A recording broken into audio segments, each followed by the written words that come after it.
On est en 1950, dans une usine comme celle de Ford. Il y a un seul modèle de voiture qui sort, la plupart des fournisseurs sont dans la région. On arrive à aujourd'hui à un monde où la fragmentation de la chaîne dans le monde et sa globalisation fait qu'aujourd'hui, tu as 5000 fournisseurs dans le monde pour un équipement final qui sont sur 100 pays différents. Aujourd'hui, le monde est tellement interconnecté qu'un problème avec un fournisseur à l'autre bout du monde peut bloquer une chaîne industrielle et coûter des dizaines de millions. Mamouna Alaoui a lancé Pellico et a levé 80 millions d'euros pour régler ce problème. Moi, je suis assez matheux, j'aime bien l'innovation. Quand j'étais gosse, je voulais être inventeur. Je me suis dit, je vais aller voir ce que ça vaut, la tech, les choses qui bougent vite. Et je suis allé chez Rocket Internet, en Malaisie. On était à 500% de croissance par mois. Moi, personnellement, étant donné mes valeurs et mon éducation, j'ai pas l'impression de faire grandir le monde ou de contribuer à ce qu'il aille mieux demain. Le fait de me dire, on power les usines pour mieux construire des avions, des trains. Il y a aussi l'aspect défense avec la souveraineté. C'est quelque chose qui fait beaucoup plus sens pour moi, où j'ai l'impression aussi de rendre un peu mon rôle d'ingénieur. Mamoun, bienvenue. Ouais, merci. Super content de te rencontrer. Pareil. Franchement, super content de te rencontrer. On a été présenté par Simo, le Mendes, founder de Folk là récemment. Et du coup, j'ai commencé à rentrer un peu sur le sujet de Pellico, ta boîte. Et j'ai trouvé ça passionnant ce que j'ai commencé à lire pour l'instant, donc j'ai plein de questions pour toi et j'ai vraiment envie qu'on creuse un peu le secteur, qu'on creuse ton parcours et qu'on comprenne un peu tout ça. Avec plaisir, merci de me recevoir. Alors sur LinkedIn, j'ai vu cette petite phrase dans ta bio: I'm a serendipity maker, tech entrepreneur and investor. Ouais. Pourquoi ce serendipity maker et est-ce que tu peux te présenter? Moi, c'est un mot que j'aime beaucoup, la sérendipité. C'est comment on crée les conditions favorables à l'émergence de l'innovation. Et typiquement, quand tu es entrepreneur, et notamment dans la tech, tu as cette espèce d'équation de prendre un sujet qui vaut la peine d'être traité, avec des problèmes où les gens sont prêts à payer. Si tu es un tech entrepreneur en général, ou un entrepreneur scientifique de l'innovation, tu veux que la frontière de l'innovation serve à résoudre le problème. Et tu as une troisième partie qui est la composante talent, celle-là qui est commune à l'ensemble des entreprises, qui est comment est-ce qu'on va recruter et attirer les meilleurs talents pour travailler sur ce problème ensemble. Et donc, ce triptyque, alors il y a plein d'autres dimensions, mais pour moi, c'est les trois principales, c'est un peu ça l'équation de la sérendipité. Donc tu peux tomber sur un problème par sérendipité. Ouais. Tu peux trouver des solutions par sérendipité et construire l'équipe qui va te permettre de construire la solution par sérendipité. Alors, oui, mais ce n'était pas ce que je voulais dire. Je voulais dire plutôt, si la sérendipité, c'est le fait de créer les conditions favorables à l'émergence de l'innovation ou à la résolution de problèmes, les trois dimensions qui m'intéressent là-dedans, c'est comment on attire les bonnes personnes, comment est-ce qu'on définit le problème pour qu'il y ait de la résonance d'idées qui permettent d'aller plus loin. Et si on le place à la frontière de l'innovation, à quel point est-ce que c'est un vase communicant entre le problème et l'innovation va pousser. Travailler sur le problème peut pousser l'innovation sur le sujet, et l'innovation technique notamment, et comment est-ce qu'on réutilise l'innovation technique pour pouvoir alimenter la résolution du problème et pousser plus loin le. Donc tu vois la sérendipité comme comment construire les bonnes conditions pour quelque chose. Kind of, ouais, okay. Exactement. Moi, j'avais plus juste la définition, mais je pense qui est plus réductrice, de tomber sur quelque chose par hasard. Comme tomber sur inventer quelque chose par hasard, parce que je l'ai vu dans un contexte scientifique. Complètement, mais c'est le cas. Mais in fine, c'est un peu ça où je te dis, si tu mets les bonnes. C'est comme une équation chimique. Ouais. Ou une expérience. Ne me rappelle pas la chimie, je rigole. Où le fait, elle est partout. Les traumatismes ressortent facilement. Moi, c'était pas ma matière préférée, mais au fur et à mesure, je trouve qu'il y a un regain d'intérêt, en tout cas au moins littérairement par analogie, de se dire si on met les bons composants chimiques, t'as peut-être la bonne équation. Si je vais plus loin sur la métaphore littéraire, c'est un peu comme l'alchimiste. Et le fait de transformer le fer en or, c'est un peu la même chose métaphoriquement. Est-ce qu'en mettant les bonnes composantes de problèmes, définition des problèmes, de frontières d'innovation et d'innovation technique et des bons talents qui ont envie de réfléchir, ils vont trouver ensemble, par hasard, pas par hasard, par magie, entre guillemets un petit peu, les bonnes innovations, les bons procédés et les bons produits pour pouvoir aller plus loin sur la création de valeur. Est-ce que tu vois ton rôle en tant qu'entrepreneur comme ça, c'est-à-dire comme quelqu'un qui va orchestrer les choses et créer les bonnes conditions pour tout le monde pour aller dans la bonne direction? Complètement. Mais ça a évolué. C'est-à-dire que j'imagine qu'au début, lorsque tu commences à lancer ta boîte, c'est pas forcément ça. Là, les premières étapes. Ou est-ce que tu sens que, c'est-à-dire, est-ce que c'est à partir d'une certaine étape que ça devient ça le job? Il évolue entre-temps? Non, je pense que c'est toujours le même en termes de mission et de mindset. Par contre, l'exécution de ce mindset va changer. Typiquement, quand tu es au début, déjà, c'est à toi de lead by example sur l'opérationnel. Moi, je te prends mon exemple. Quand j'ai rejoint Tarek, qui m'a proposé donc, qu'on monte une boîte ensemble en 2019 et qu'on a fondé Pelico, j'étais le premier product manager / déployeur. Alors à l'époque, on voulait inventer tout un tas de métiers, on voulait réinventer l'entreprise. Il y avait tout un tas de concepts qu'on essayait de mettre en place. Donc il y avait ce job de product stratégiste qui mélangeait le deployment stratégiste, donc celui qui va déployer la solution chez le client pour créer de l'impact, et le job de product manager qui est celui qui donc design, conçoit le produit en se disant si on est sur des cycles d'implémentation qui sont courts et qu'on est sur de la co-construction des premières versions du produit, le fait d'embed ça dans des profils couteaux suisses qui sont à la fois capables de parler aux clients, de comprendre le besoin, d'itérer très vite sur la plateforme pour pouvoir designer la prochaine version, on va créer plus de valeur plus vite. Je digresse un peu. Donc, j'étais le premier product manager et déployeur. Finalement, vous travaillez plus comme ça? On a séparé la partie déploiement et customer operations de la partie product management. Parce que ce que j'avais cru comprendre, c'est que... Parce que moi, je ne connaissais pas cette fonction et je ne connais pas du tout ce secteur-là. C'est pour ça que je trouve ça passionnant, ton secteur et ce que tu vas nous raconter aujourd'hui. Mais ce qu'on m'a expliqué récemment, c'est les Forward Deployed Engineers, donc le mot qui a été un peu popularisé par Palantir. On va y revenir parce que ton cofondateur a travaillé chez Palantir. J'ai cru comprendre qu'en fait, c'était plus des sales. C'est des gens qui sont sur place et c'est plus des gens qui gèrent la relation client.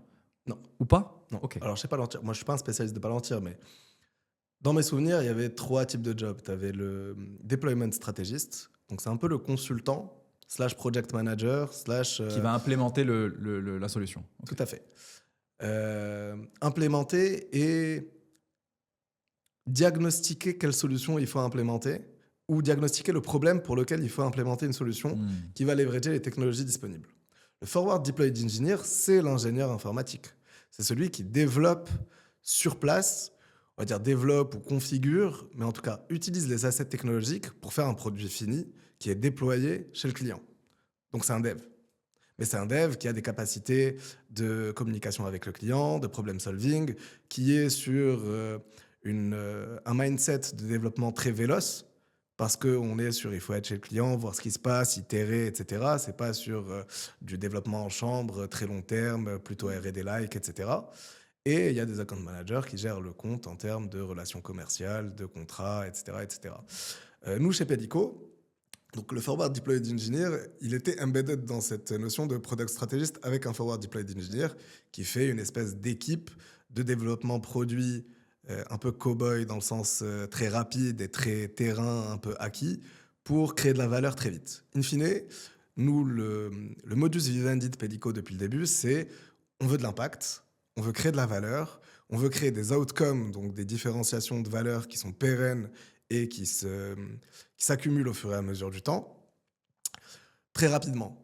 Ou on travaille avec des clients large enterprise industriels qui ont plutôt l'habitude de projets IT de 24-36 mois, déploiement d'un ERP, d'un supply planning tool, d'un MES, avec des cabinets de conseil. Donc, tu as une armada de personnes qui viennent, même Palantir quand ils déploient dans des environnements comme ça, dont Skywise chez Airbus, qui était le projet, la partie Skywise for Suppliers a été lancée par Tariq en 2015, je crois, 2016. Ça reste des projets qui mettent beaucoup de temps à voir le jour, à être déployé en prod, à être utilisé par tout le monde. Nous, chez Pelico, en 12 semaines, entre le moment où tu as dit « OK, on démarre un truc » et la 12e semaine, tu as le produit qui est déployé, le diagnostic qui est fait, les routines qui sont mappées, une stratégie de déploiement avec tes users sont trained, et la 12e semaine, tu as tes gars, ils sont tous les jours en train de faire leur routine, gérer leur plan de prod, leur plan de supply, l'optimisation des problèmes et la résolution des problèmes au sein de Pelico. Donc c'est un temps qui est très très rapide pour ces clients-là. Et ça a toujours été le modus vivendi et c'est ça qui a conditionné, on va dire, notre idée de ces équipes très regroupées avec plein de skills différentes, un peu polyvalentes et dont l'objectif c'est de travailler main dans la main avec le client pour créer de la valeur. Le problème de cette approche, et c'est pour ça qu'on l'a splitté après, c'est que plus on va dans ce sens, plus c'est difficile d'avoir une cohérence en termes de, on va dire, de réduire la dette produit et la dette technique. Parce que tu vas avoir, nous deux, on est tout le chez temps en train de Airbus, fixer des petites choses. on fixe des petites choses, on développe des nouvelles features, on rajoute des choses à la plateforme, sauf que l'équipe d'à côté aussi, potentiellement il y a de la duplication.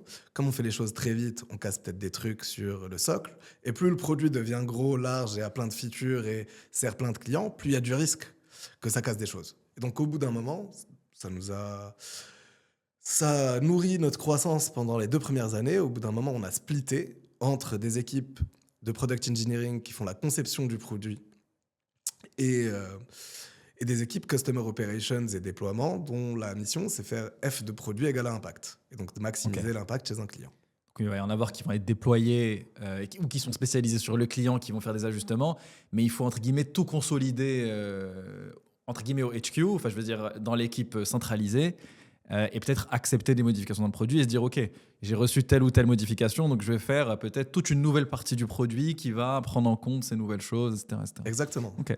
Tout à fait. Comment est-ce que tu es arrivé dans la tech? C'est quoi les tout débuts? C'est une bonne question ça. Comment je suis arrivé dans la tech? Je pense que j'étais drivé par des appétences personnelles. Moi, je suis assez matheux. J'aime bien ce qui est ludique. J'aime bien l'innovation. Quand j'étais gosse, je voulais être inventeur. Je me posais des questions de pourquoi la télé elle marche comme ça, pourquoi les Moi, je voulais être avions sont jardinier. dans le ciel. Mais je crois que c'est courant. Incroyable. On m'a dit que c'était courant D'être jardinier? de vouloir être jardinier. Ok. Mais pardon, je te coupe. Non, je t'en prie, j'ai envie d'en savoir plus parce que pour moi, inventeur et jardinier, c'est pas très loin. Et moi, parce que j'étais fasciné par les tools, c'est-à-dire le jardinier, tu sais, il a le ciseau qui est énorme. Ouais. Et je sais pas, j'avais 5 ans, ça me fascinait, tu vois. Donc, moi, j'ai dit de 4 ans à 8 ans que je voulais être jardinier. Magnifique. Bah, tu sais, moi, c'est ce que je veux faire à la fin de ma vie. Ok. Donc, il y a un espèce de cycle qui se finit par se transmettre, tu vois. Ça se suit. Et qu'est-ce que l'innovation et l'invention si c'est pas jardiner des idées jusqu'à les voir éclore? Donc, je te rejoins là-dessus. Donc, l'invention, l'innovation, et j'étais fort en maths. Et du coup, à l'époque, moi j'ai grandi, donc je suis né en 89, j'ai eu mon bac en 2007. C'était un peu le golden age de la finance dans les années 2000, où je voyais mes cousins, les potes de mes cousins, etc., qui avaient 10-15 ans de plus, qui partaient chez Goldman, dans les hedge funds, faire du trading. C'était l'époque Driss Ben Brahim, c'était le recordman trader de Londres à la City, etc. Et donc, in fine, pour ceux qui aimaient les maths, qui voulaient faire ingénierie, il y avait cette voie potentielle de trading, algo. Et pour moi, c'était trading algo. J'avais 15 ans à l'époque.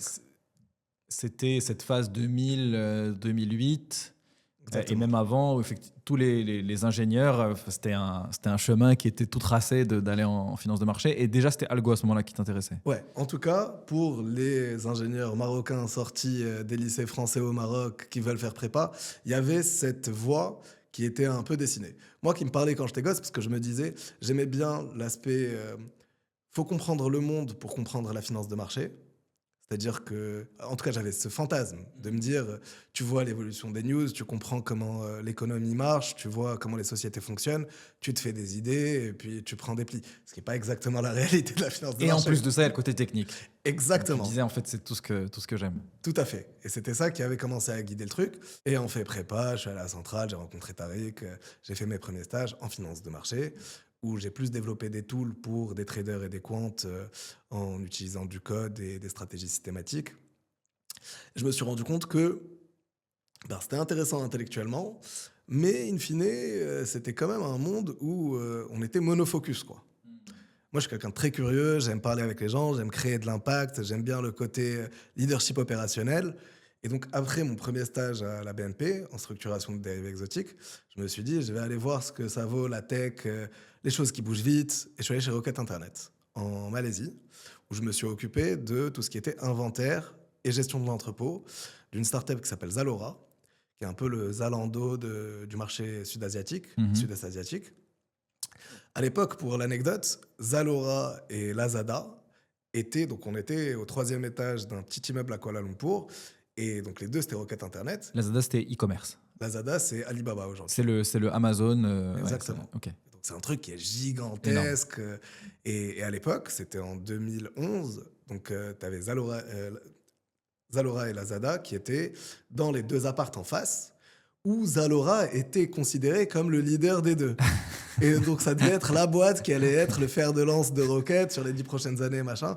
Pour l'histoire, nous a montré que ce n'était pas le cas. Mais pour l'anecdote, à l'époque, on était à 500% de croissance par mois. Ah ouais. Donc, j'arrivais avec 30 personnes, je suis parti avec 350 personnes.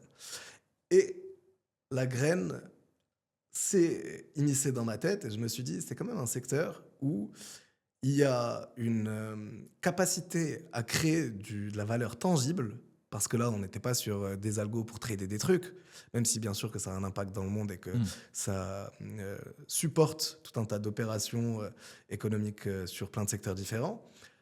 Là, tu es dans le truc, tu es dans l'entrepôt, tu vois les 20 commandes par jour qui sortent au début, qui passent à 1000, tu fais 2 déménagements d'entrepôts différents, tu vois la boîte qui passe d'une valeur de 1 million à plusieurs centaines de millions en quelques mois.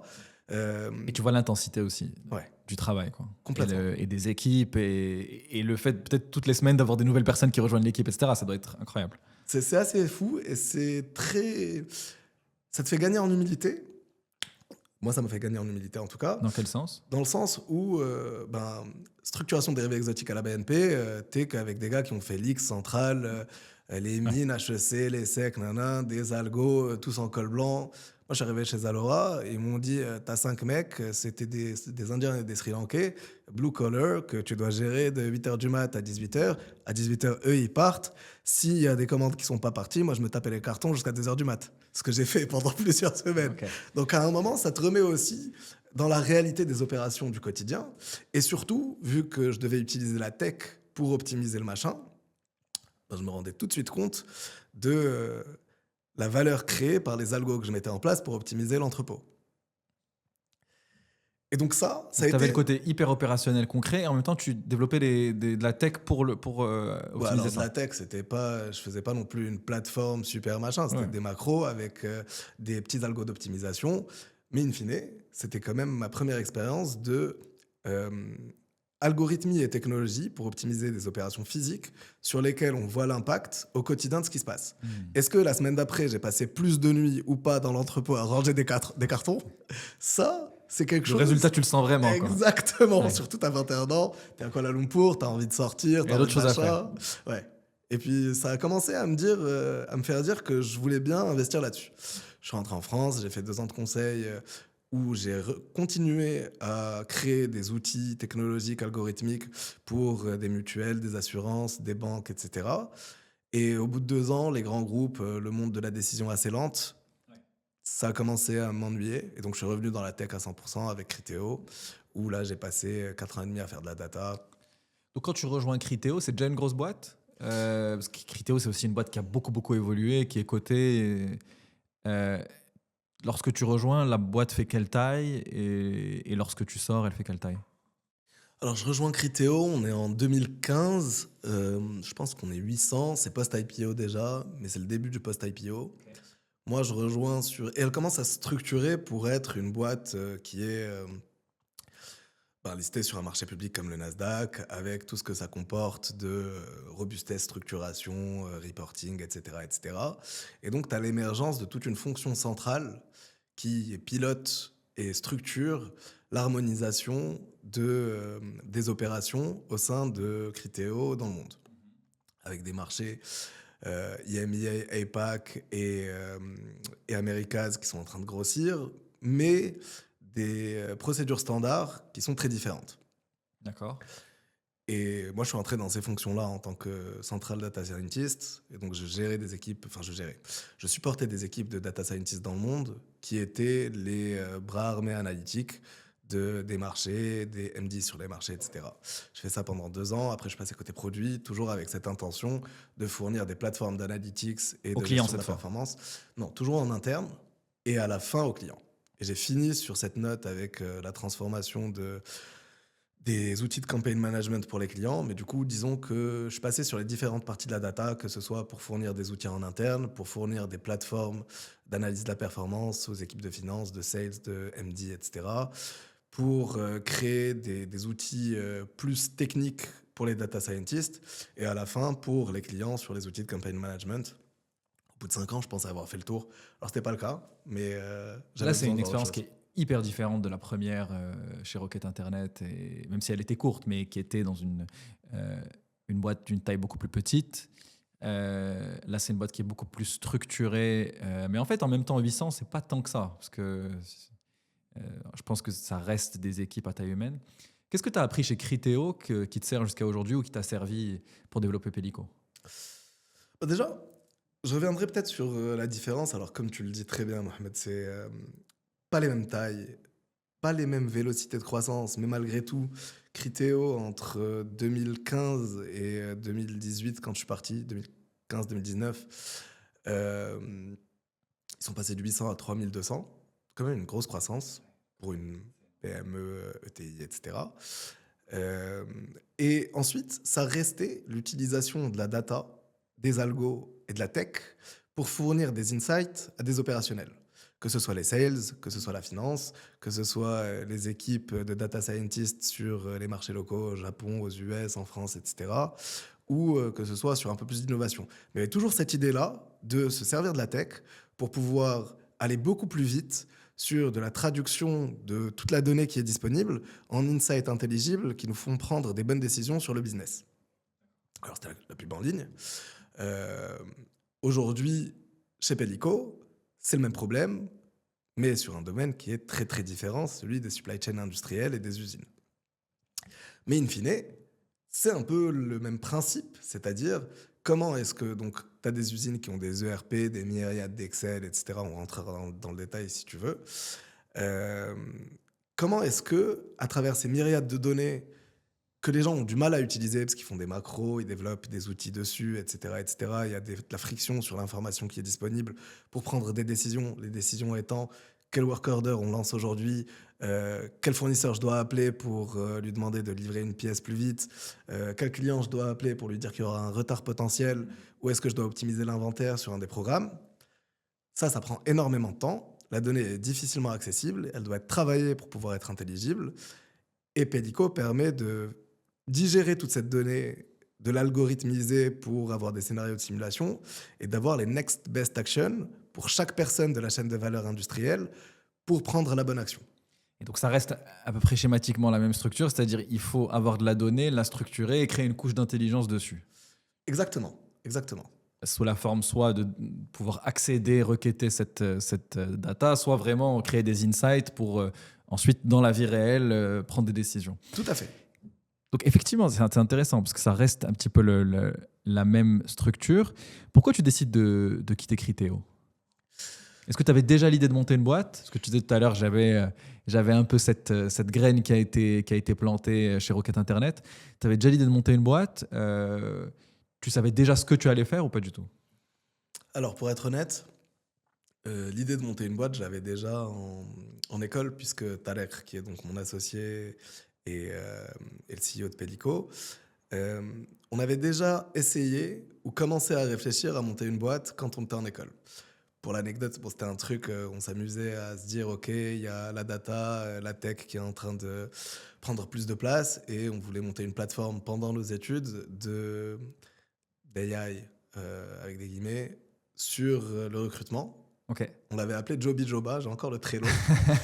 Et si tu veux mettre l'anecdote qui est drôle, c'est que on l'a pas fait, mais il y a une boîte qui s'appelle Joby Joba, qui est une boîte d'IA pour le recrutement. Incroyable. Et qui a été créée. Incroyable. Donc il y a cette première graine qui avait été... Vous n'avez pas acheté le nom de domaine? Non. Vous auriez pu faire un peu d'argent comme ça. Probablement. Mais finalement, Pelico, c'est une meilleure histoire. Donc c'est un mal pour un bien. Rocket Internet avait commencé à me mettre la graine aussi de l'entrepreneuriat et surtout de la création d'impact massif avec la tech. Et puis l'expérience Criteo, en fait, au bout de 5 ans, j'avais eu, alors je sais pas si c'est l'âge aussi, arrivé à 30 ans, des questions existentielles. Je sais pas si ça t'est arrivé récemment ou tu vois Ouais, moi j'étais en finance et j'ai changé complètement de direction. C'est vrai que quand tu changes, quand tu es dans un chemin qui est un peu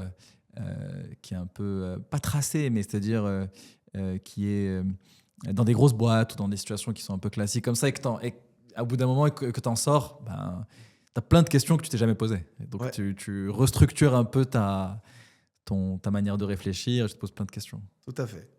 Et ben, ça a été un peu le cas. Et je me suis dit, autant Criteo, c'est une boîte que j'adorais, et notamment qui arrivait à ramener énormément d'intelligence et de d'endroits différents, et où il y avait moins ce entitled aspect que tu peux avoir dans les cabinets de conseil en strat, etc., où tu as beaucoup d'entre-soi, il y a beaucoup de brands qui jouent, alors que chez Criteo, j'allais bosser avec un dev qui n'avait pas le bac, mais qui était passionné de DevOps depuis sa jeunesse, et qui était ultra smart, et qui développait des tools et des plateformes depuis qu'il avait 15 ans. Et moi, je me disais, ce mec, je le respecte infiniment, plus que le fait d'avoir fait prépa, centrale, je sais pas quoi, machin. Et donc, j'adorais ça chez Criteo. Mais in fine, tout ça, j'ai commencé à me dire, OK, en fait, il y a tout cet argent. Avec Google, Facebook, Criteo, la course à la pub, l'intelligence artificielle. Parce que la pub en ligne a été un gros vecteur de développement de l'intelligence artificielle sur les marchés. Parce que c'était un gros sujet, parce qu'il y avait beaucoup d'argent, parce que la question de la data comportementale Ouais. était hyper intéressante, ce qui a amené à d'autres choses après. Mais tout ça, Donc les Google, les Meta ont beaucoup travaillé sur des sujets d'intelligence artificielle pour la partie pub, c'est ça? tout à fait. Ouais. Ok, parce que c'est de la recommandation, et donc c'est de la personnalisation, c'est du machine learning, etc. Parce qu'il y a beaucoup d'argent à se faire en termes de commerce, mais aussi parce que la réalité, c'est qu'on a de plus en plus de notre temps de vie qui est passé sur les téléphones. Et donc, récolter la donnée disponible des usages des humains, c'est une mine d'or pas possible. Et tu vois, quand tu regardes la pub sur Meta, Ouais. en fait, maintenant, la plupart des gens, ils lancent juste Meta qui teste pour eux et qui optimise sur le prix du lead, etc. Et donc, en fait, c'est une super IA ou un super agent qui optimise lui-même, quoi. Complètement. Donc, Complètement. Et mais à ce moment-là, le fait de me dire, OK, il y a toute cette intelligence, et il y a tout cet argent qui est investi, il y a tous ces efforts qui sont mis sur la table, et la finalité, c'est de faire cliquer des gens sur des bannières pixelisées. It didn't sit well with me à la fin. C'est-à-dire que j'avais envie d'utiliser mon éducation d'ingénieur, ce que j'avais appris pour faire d'autres choses. Et donc, quand Tariq, donc à ce moment-là, j'ai fait un peu de soul searching, je suis parti en voyage. Pour l'anecdote, le moment où Tariq m'appelle pour me dire est-ce que tu veux qu'on monte une boîte ensemble, je suis juste avant la Vipassana en Inde. Je vais aller faire 11 jours de Vipassana, méditation. méditation. Ouais, méditation, il n'y a rien à part la méditation, c'est-à-dire tu lis pas, tu fais pas de sport, tu parles à personne, 10 heures de méditation par jour. C'était un peu le soul searching dont je te parlais. Incroyable. Comment c'était cette expérience? Transformative. Vraiment? Ouais, c'est dur, mais Donc tu pars en voyage pendant longtemps? Pendant Ouais. combien de temps? 6 mois. Pendant 6 mois. Et tu as la partie méditation. Ce qui était transformatif, c'est le voyage ou c'est vraiment cette partie-là de Vipassana? Je pense que dans mon cas, ça a été les deux, parce que c'est venu comme une cerise sur le gâteau, compléter cette introspection par une introspection physique. C'est-à-dire que vraiment, l'introspection du voyage, elle est sympa, tu rencontres plein de gens, tu te confrontes à la solitude, tu vas dans des endroits où tu parles pas la langue, donc il faut sortir un peu de sa zone de confort, ce qui permet aussi de se donner un peu de perspective par rapport à ce qu'on a vécu pour pouvoir projeter dans l'avenir ce qu'on veut vivre. Mais là, se retrouver avec ses idées, 10 heures par jour, essayer de se concentrer sur sa respiration, moi je suis pas très souple, donc le Comment tailler ça à se 10 heures passe? par jour, c'était... Raconte-moi. Donc pendant 10 heures par jour, qu'est-ce que tu n'as pas le droit de faire? Alors vraiment, ta journée, c'est tu te réveilles. Alors en plus, j'étais à côté de Jodhpur, dans une espèce de petite cellule en terre cuite. Il faisait 40 degrés, il y avait que des vaches autour, avec des champs, et tu as une quarantaine de cellules. Alors le terme est bien trouvé, hein. Avec un grand temple au centre qui nous servait de lieu de méditation tous les jours. Donc ils viennent te réveiller à 4h30 avec la cloche, tu te réveilles, tu te brosses les dents, avec un petit évier dans la terre cuite. Tu vas dans le temple, tu t'assois et les méditations commencent. Alors, c'est pas 10 heures d'affilée, Ça commence à C'est- 4-5 heures du matin. 5 heures du mat. 5 heures du mat, tu as 2 heures de méditation, 6h30, il y a le petit-déj. Le petit-déj assez frugal, hein, on est en Inde Ouais. en plus. Après, tu reprends 2 heures de méditation. Petit-déj, faut une pas heure, imaginer le petit-déj. Ouais. Ensuite, combien d'heures? T'es pas sur un sahur Ouais, casablancais c'est ça. avant de faire ta journée de ramadan. Ouais. Une dizaine d'heures dans la journée en tout. Puis, il y a le petit-déj, un déj, un thé à 5 heures. Et tu finis ta journée, tu repars dans la Méditation, chambre. ça consiste en quoi pendant 10 heures? Le but, c'est de se concentrer sur soit la respiration, soit des visualisations, etc. Au début, c'est vraiment la respiration. Et en fait, ton corps et ton esprit, qui est très habitué à être surstimulé et à faire plein de choses, va vouloir aller chercher d'autres choses. des souvenirs, des pensées, tu vas vouloir te lever, tu vas vouloir faire plein de Parce trucs. que j'ai jamais médité, mais c'est ça. J'avais vu qu'il y a plusieurs manières de méditer. C'est-à-dire, là, tu essaies de te concentrer pour que ton esprit n'aille pas ailleurs. Exactement. Ok. Parce qu'il y a aussi des gens qui laissent leur esprit aller ailleurs et qui essayent d'observer un peu, non? Alors, C'est différents types de méditation? Si, c'est les deux. Mais en fait, au début, le but, ça va être d'aiguiser ta capacité de focus. Le fait de rester concentré sur la respiration, par exemple, et de quand l'esprit va aller vaquer ailleurs, l'obliger à revenir. Ce qui fait que, au fur et à mesure, parce que ce qui se passe quand on part dans nos pensées, c'est qu'on ne se rend pas forcément compte qu'on part dans nos pensées.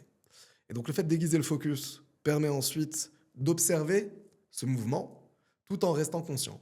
C'est comme si tu avais, en plus de la personne qui pense en toi, un observateur qui regarde ce qui se passe. Et ça permet de prendre de la distance par rapport à nos pensées, par rapport à nos émotions, et donc des axes de liberté supplémentaires potentiellement pour pouvoir vivre au quotidien avec plus de liberté. Donc pendant 10 heures, tu essaies de te concentrer sur ta respiration. Concentration sur la respiration, observation de la sortie de la respiration, parce que forcément, tu vas penser à des choses. Ok. Attraper le fait que je suis en train de penser et je vais revenir à ma respiration. Et en fait, cet aller-retour muscle cette espèce de muscle d'observation interne qui va te permettre ensuite de rester présent à toi-même, y compris quand il y a de la rêverie, quand tu commences à penser à ton corps. Et l'objectif in fine de toute cette partie, c'est toutes ces sources de suscitation, de désir, d'aversion qui nous ont conditionnés et donc qui nous font prendre des décisions un peu inconscientes dans notre vie. Le fait de les voir, de les observer, ça diminue de leur puissance et ça donne plus de liberté pour pouvoir se reprogrammer, entre guillemets, ou du moins décider en accord de qu'est-ce qu'on veut faire aujourd'hui, sans avoir le bagage du passé. C'est hyper intéressant. Parce qu'en fait, tu te rends compte que si tu regardes ta journée, parfois c'est une suite de pulsions, entre guillemets.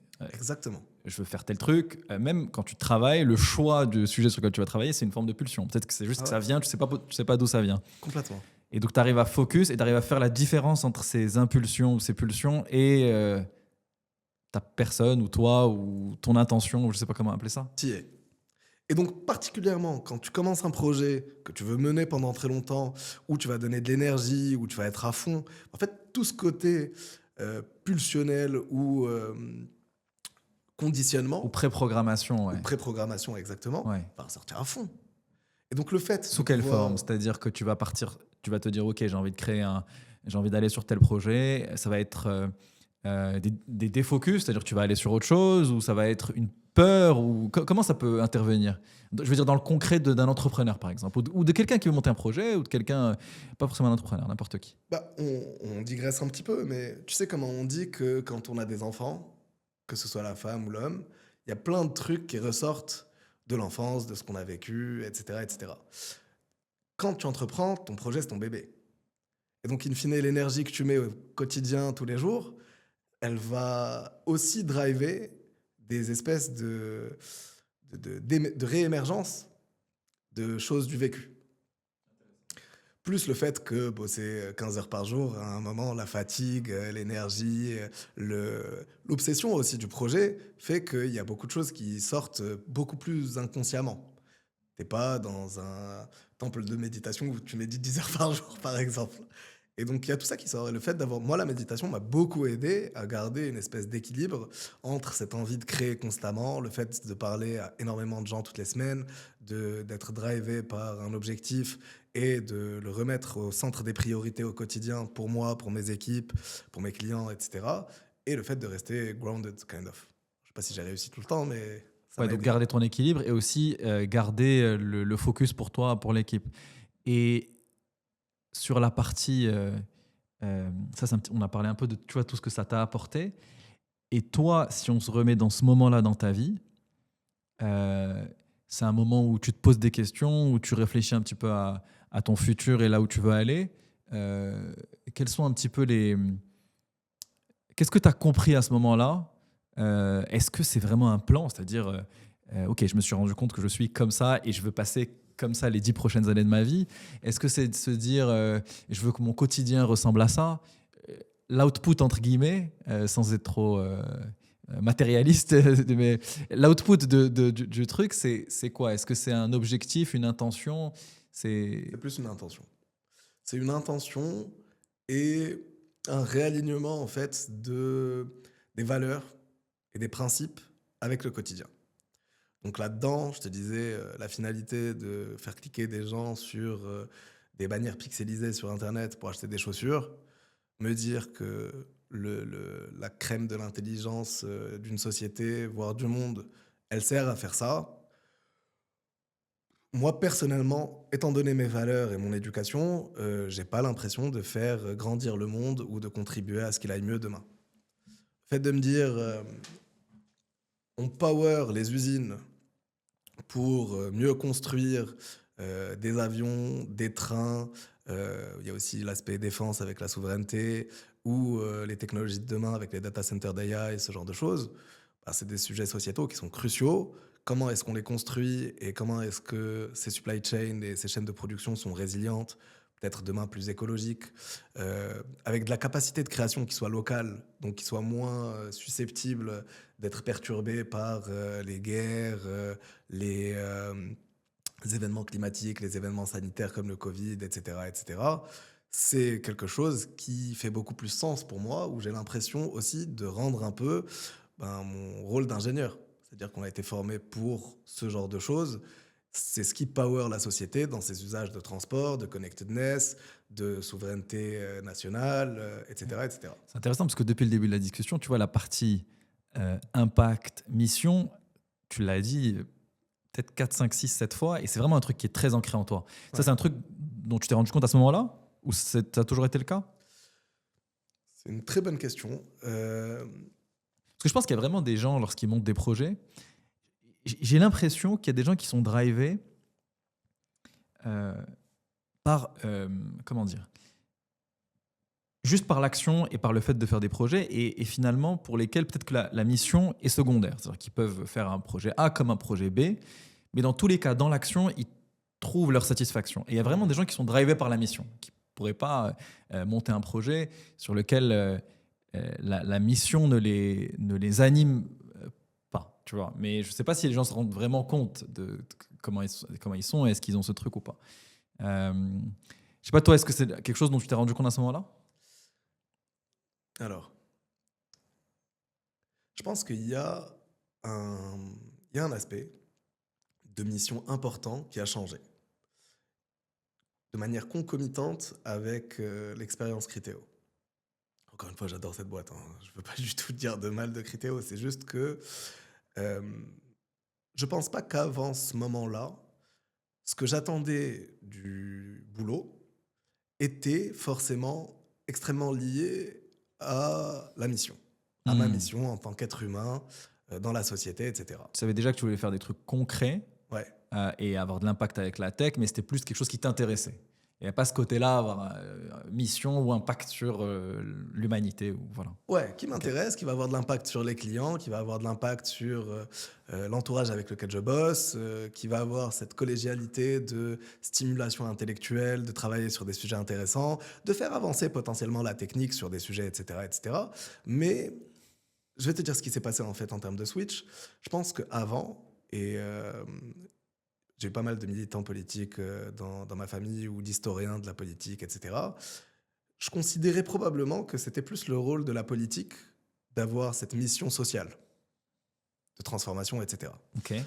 Et donc, vu que je laissais cette mission dans ce carré-là, en fait, le carré du taf, ça pouvait être un endroit pour gagner de l'argent, rencontrer des gens, faire des trucs intéressants. Faire des trucs intéressants.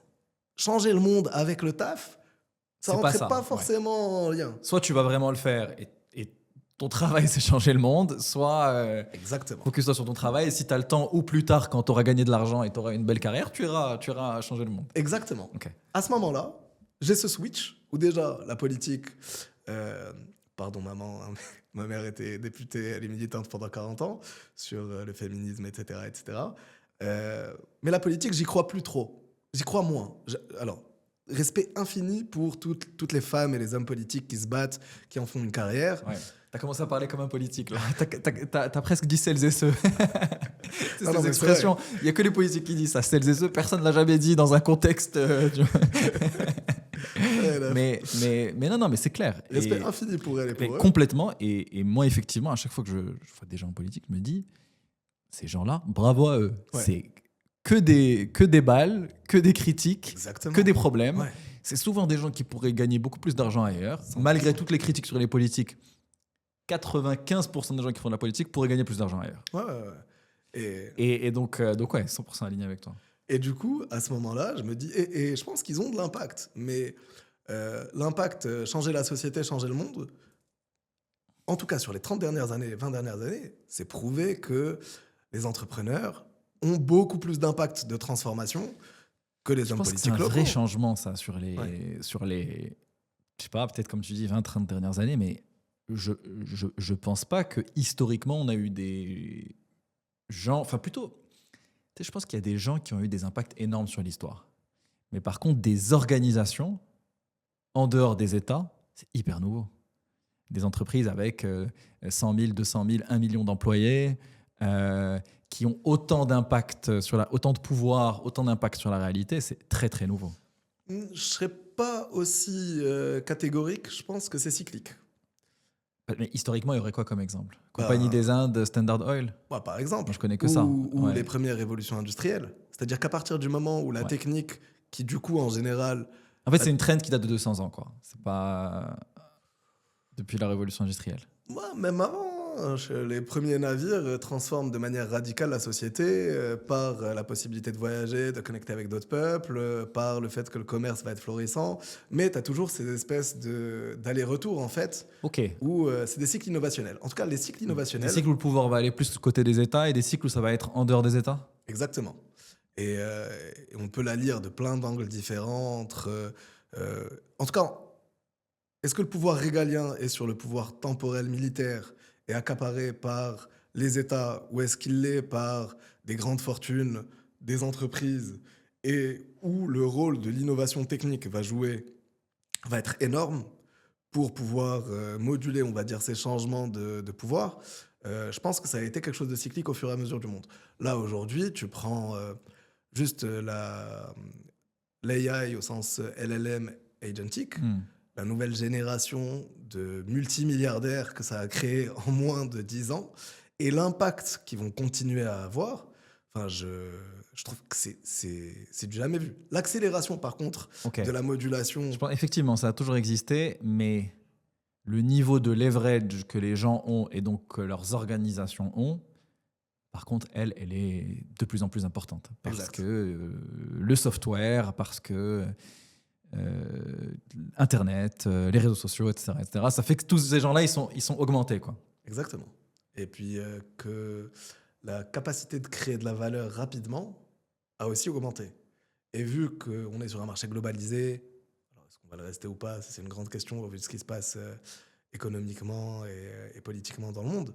Mais tant qu'on est dans un marché globalisé où il y a une circulation des capitaux et on peut investir dans à peu près tous les secteurs, le fait que la technologie rende possible ces accélérations-là continue de donner énormément de pouvoir, d'impact aux gens qui entreprennent. Plus que le député au Parlement en France, par exemple. Ouais. Enfin, à mon sens, en tout cas.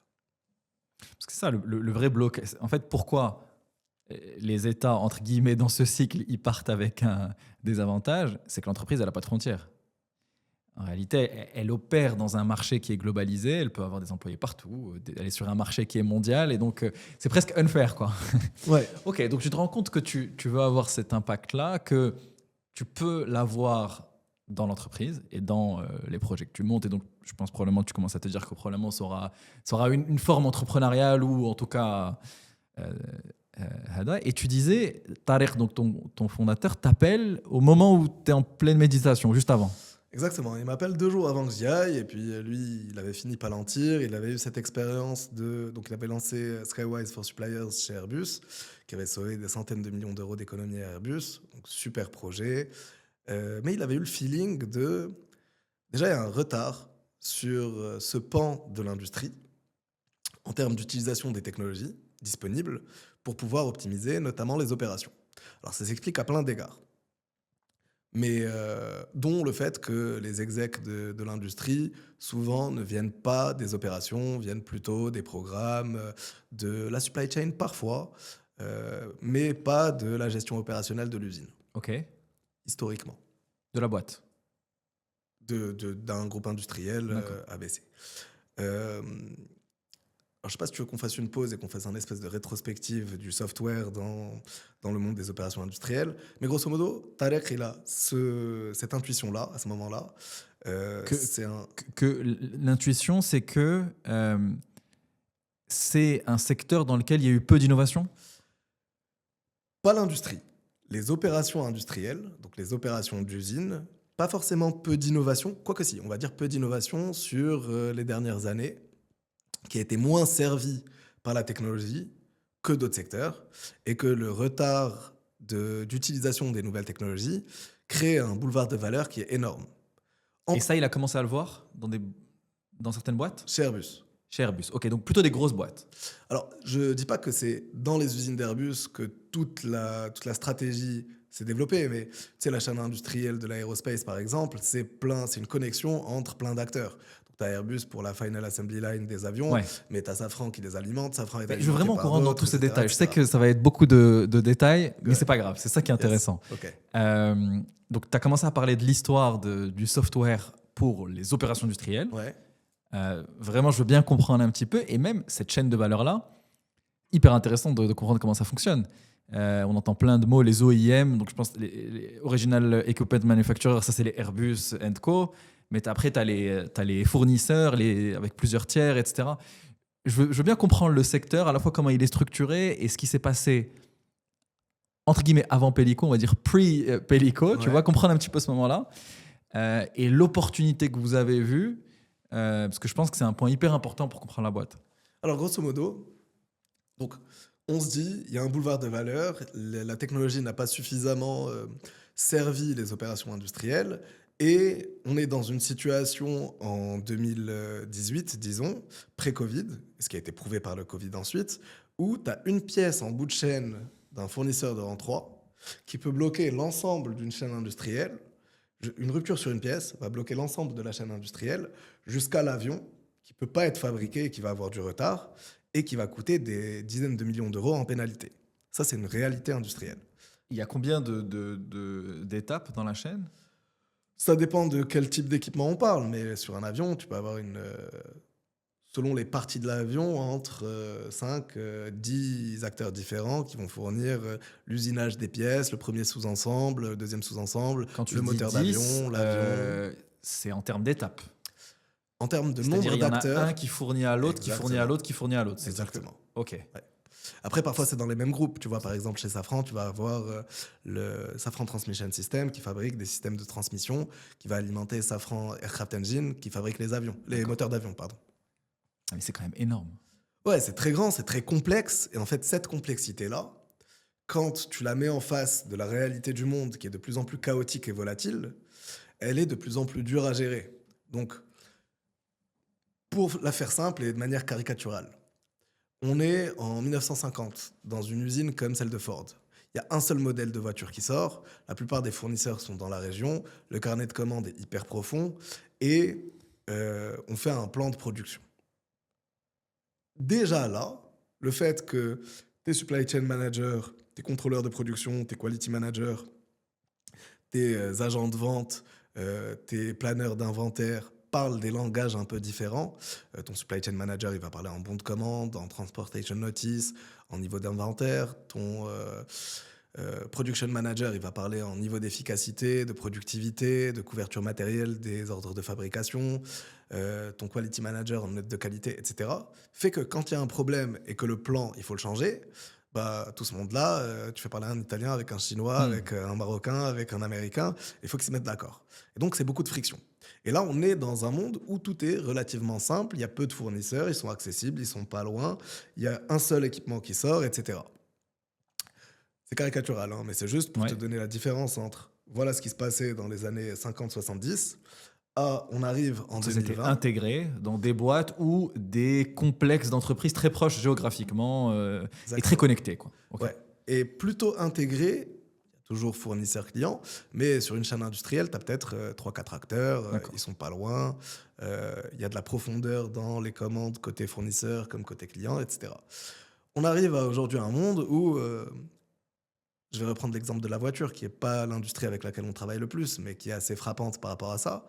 Une voiture aujourd'hui, sur un même modèle, alors déjà la marque, elle fait 40 milliards de modèles différents, elle change de modèle tous les 3 ans, et sur un même modèle, il y a en fait 50 000 versions du même modèle, en fonction des couleurs de peinture, de l'électronique, du bois, des moteurs, des machins, des bidules. Ce versionning crée de la complexité dans la fabrication et dans la supply. En plus du fait qu'on ait des équipements qui sont de plus en plus versionnés et donc avec beaucoup plus de nombre de composants à gérer, de séquences de production différentes, de nombre de fournisseurs différents, la fragmentation de la chaîne dans le monde et sa globalisation fait qu'aujourd'hui, tu as 5000 fournisseurs dans le monde pour un équipement final qui sont sur 100 pays différents. On a beau avoir une planification long terme qui est très, a priori, robuste, précise, etc.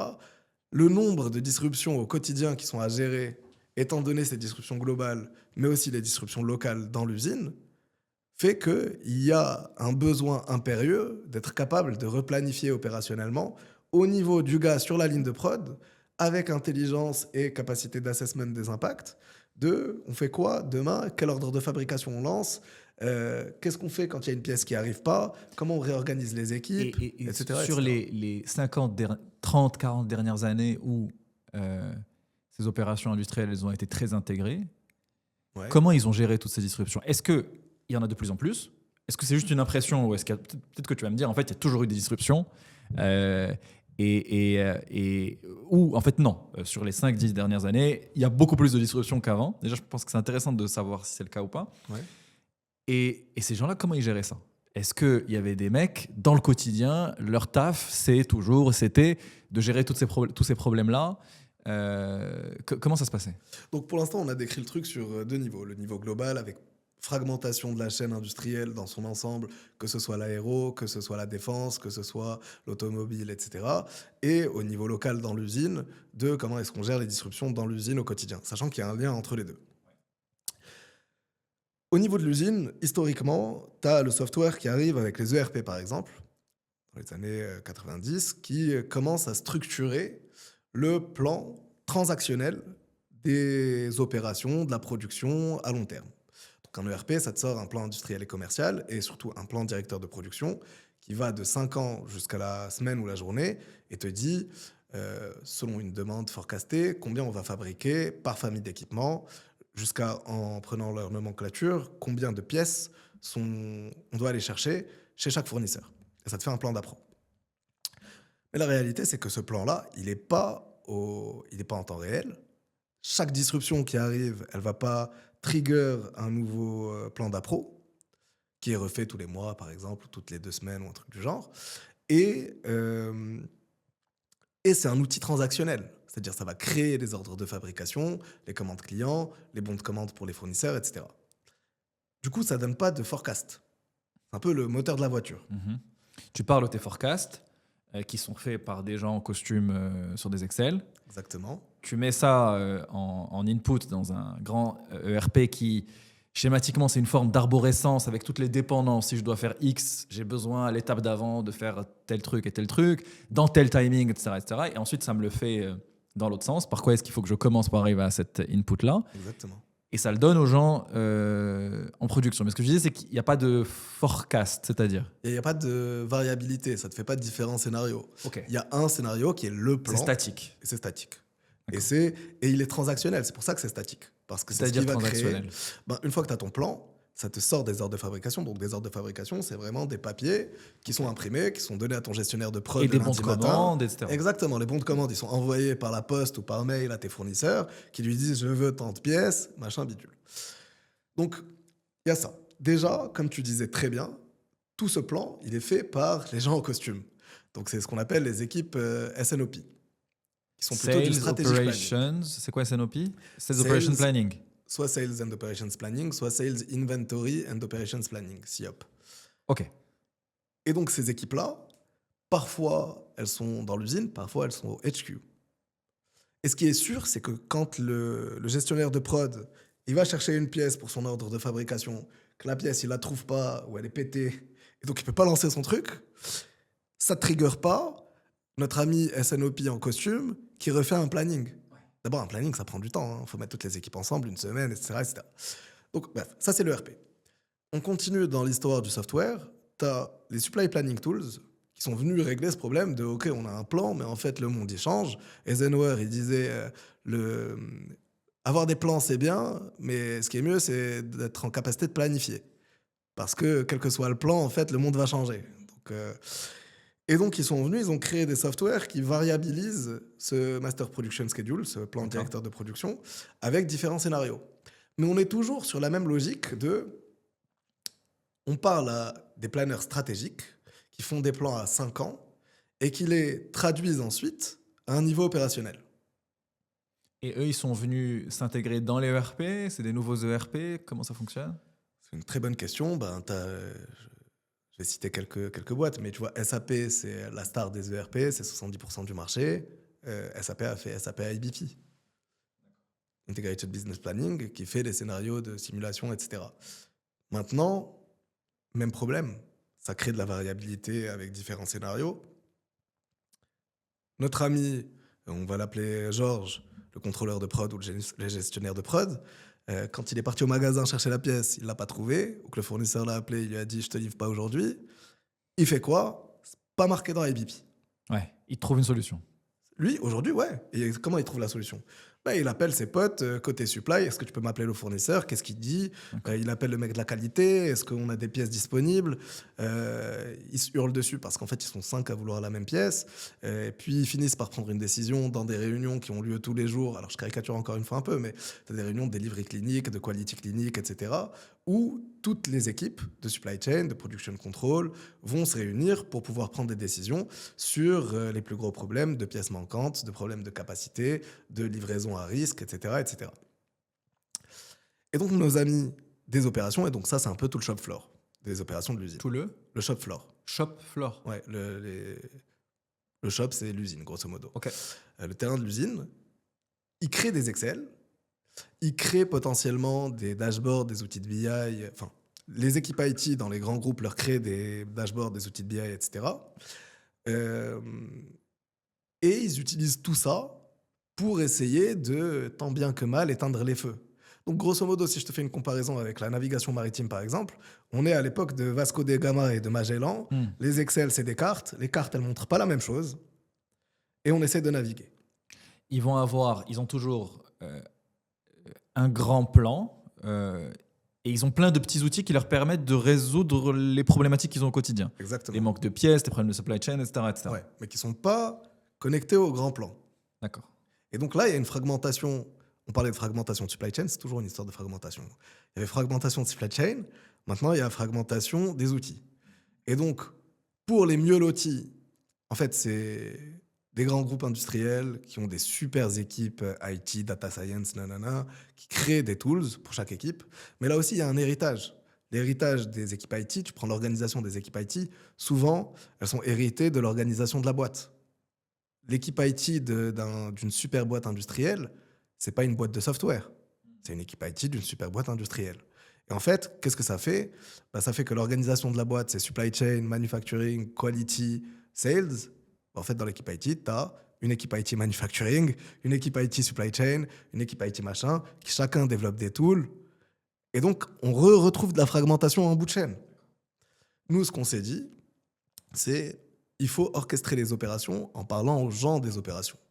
Donc, on part du terrain, on part d'un plan qui est un espèce de digital twin d'IRM des opérations de l'usine, qui est en temps réel et qui est simulable et qui permet de propager des signaux de disruption, une missing part, un problème de qualité, etc., etc. Et du coup, de voir instantanément quels sont les impacts de la propagation de ce signal. Localement, avec des algos, on va compute des recommandations locales de solutionnement.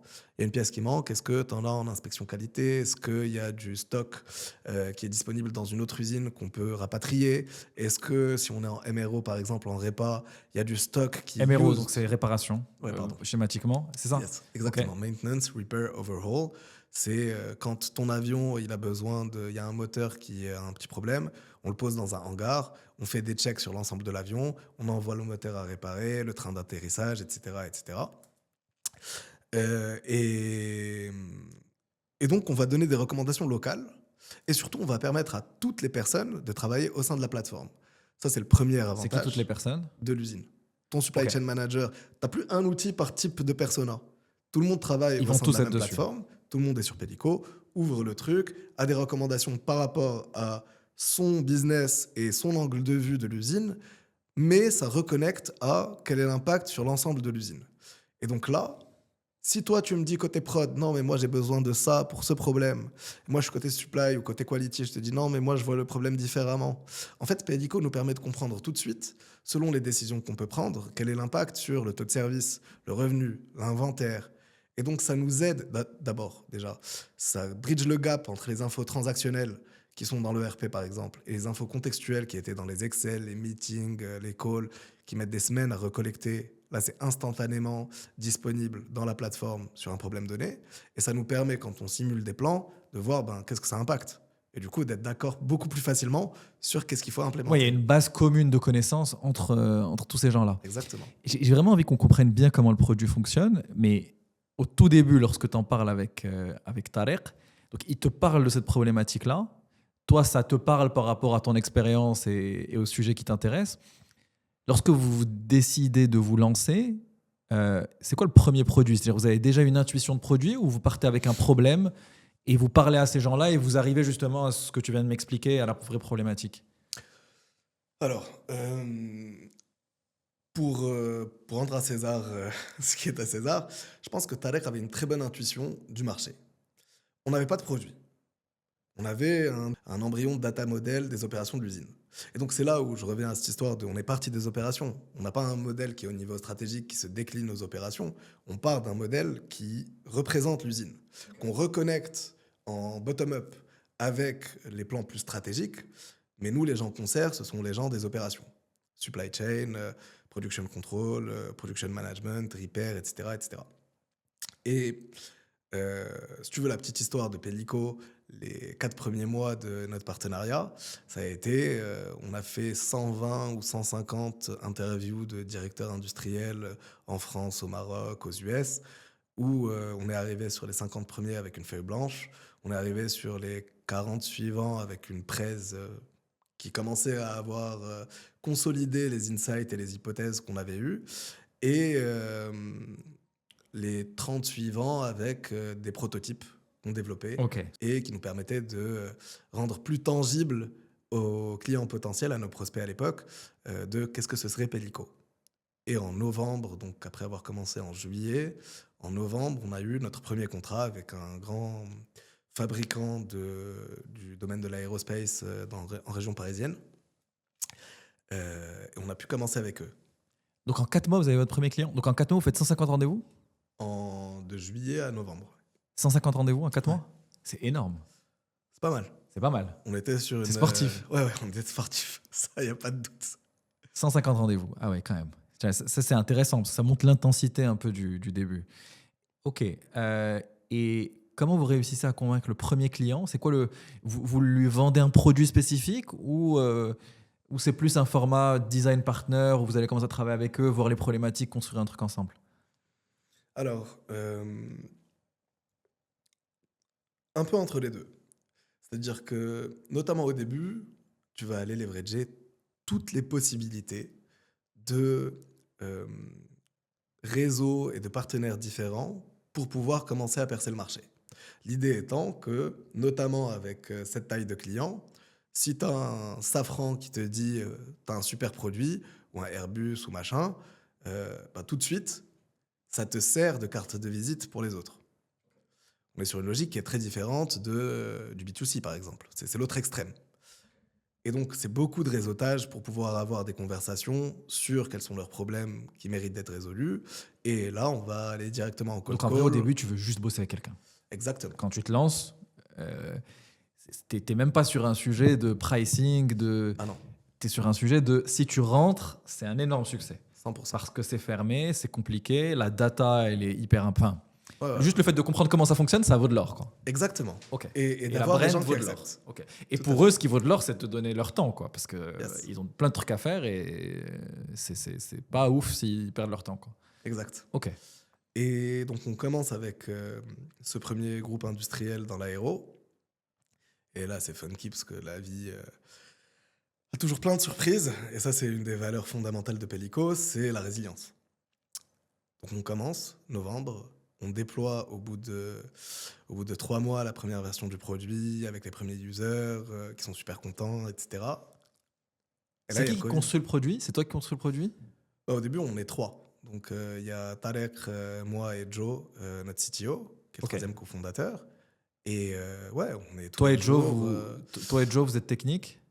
Tarek aussi, il est technique. T'as l'air aussi les techniques, vous êtes tous les 3 techniques? Mais on s'est séparé les rôles de manière. Alors, au début, on disait, moi, je suis plutôt côté CPO, CEO, Tarek CEO et Joe. Toi, produit, CTO. opération, Joe, Exactement. technique, et Tarek, CEO, et plus relation avec les clients et tout. Mais en fait, au final, tout le monde fait tout, quoi. Ok. Ouais, et puis avec début, une grosse vision produit aussi, mais effectivement, qui a plus ce côté. En tout cas, qui connaît bien l'industrie de l'aérospace et qui arrive à percer rapidement, alors qu'on est 3 jeunes de 30 piges, avec des execs de l'aéro de très haut niveau, où son expérience et les résultats qu'il a eus chez Airbus avec Palantir nous permettent d'avoir une porte d'entrée et d'avoir des conversations au bon niveau. Et une crédibilité sur la possibilité de les gérer. Et quand je te dis, on est allé voir tous les partenaires possibles, c'est-à-dire qu'on a fait du direct cold call, on a fait appel à les cabinets de conseil avec lesquels on a bossé pour que les partenaires nous fassent des intros, etc., etc. Et in fine, on se retrouve avec un client. Là, on fait 3 mois, on déploie, ça marche très bien, tout le monde est très content, Covid arrive. Et Covid, pour l'aéro, c'était la grande faucheuse, quoi. C'est-à-dire qu'on est passé de l'autoroute du soleil... Dès que vous mettez en place le produit, Covid arrive? Parce que vous signez en novembre. Donc en signe en février, novembre. le produit. Ah ouais, Ouais, pile poil. timing, il est énorme. Énorme. C'est-à-dire que vraiment, tu crois que tu as fini, ça fait 12 rounds que tu es en train de te battre sur le ring, Ouais.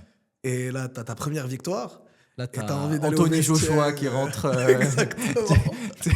Toi, t'avais signé en lightweight et en fait, ils t'ont pas prévenu. Ok. Ils te mettent le deuxième combattant à rentrer. Tu veux plus Alors que toi, sortir. tu imaginais direct en train d'aller prendre ta Ouais. douche, te caler tranquille et tout.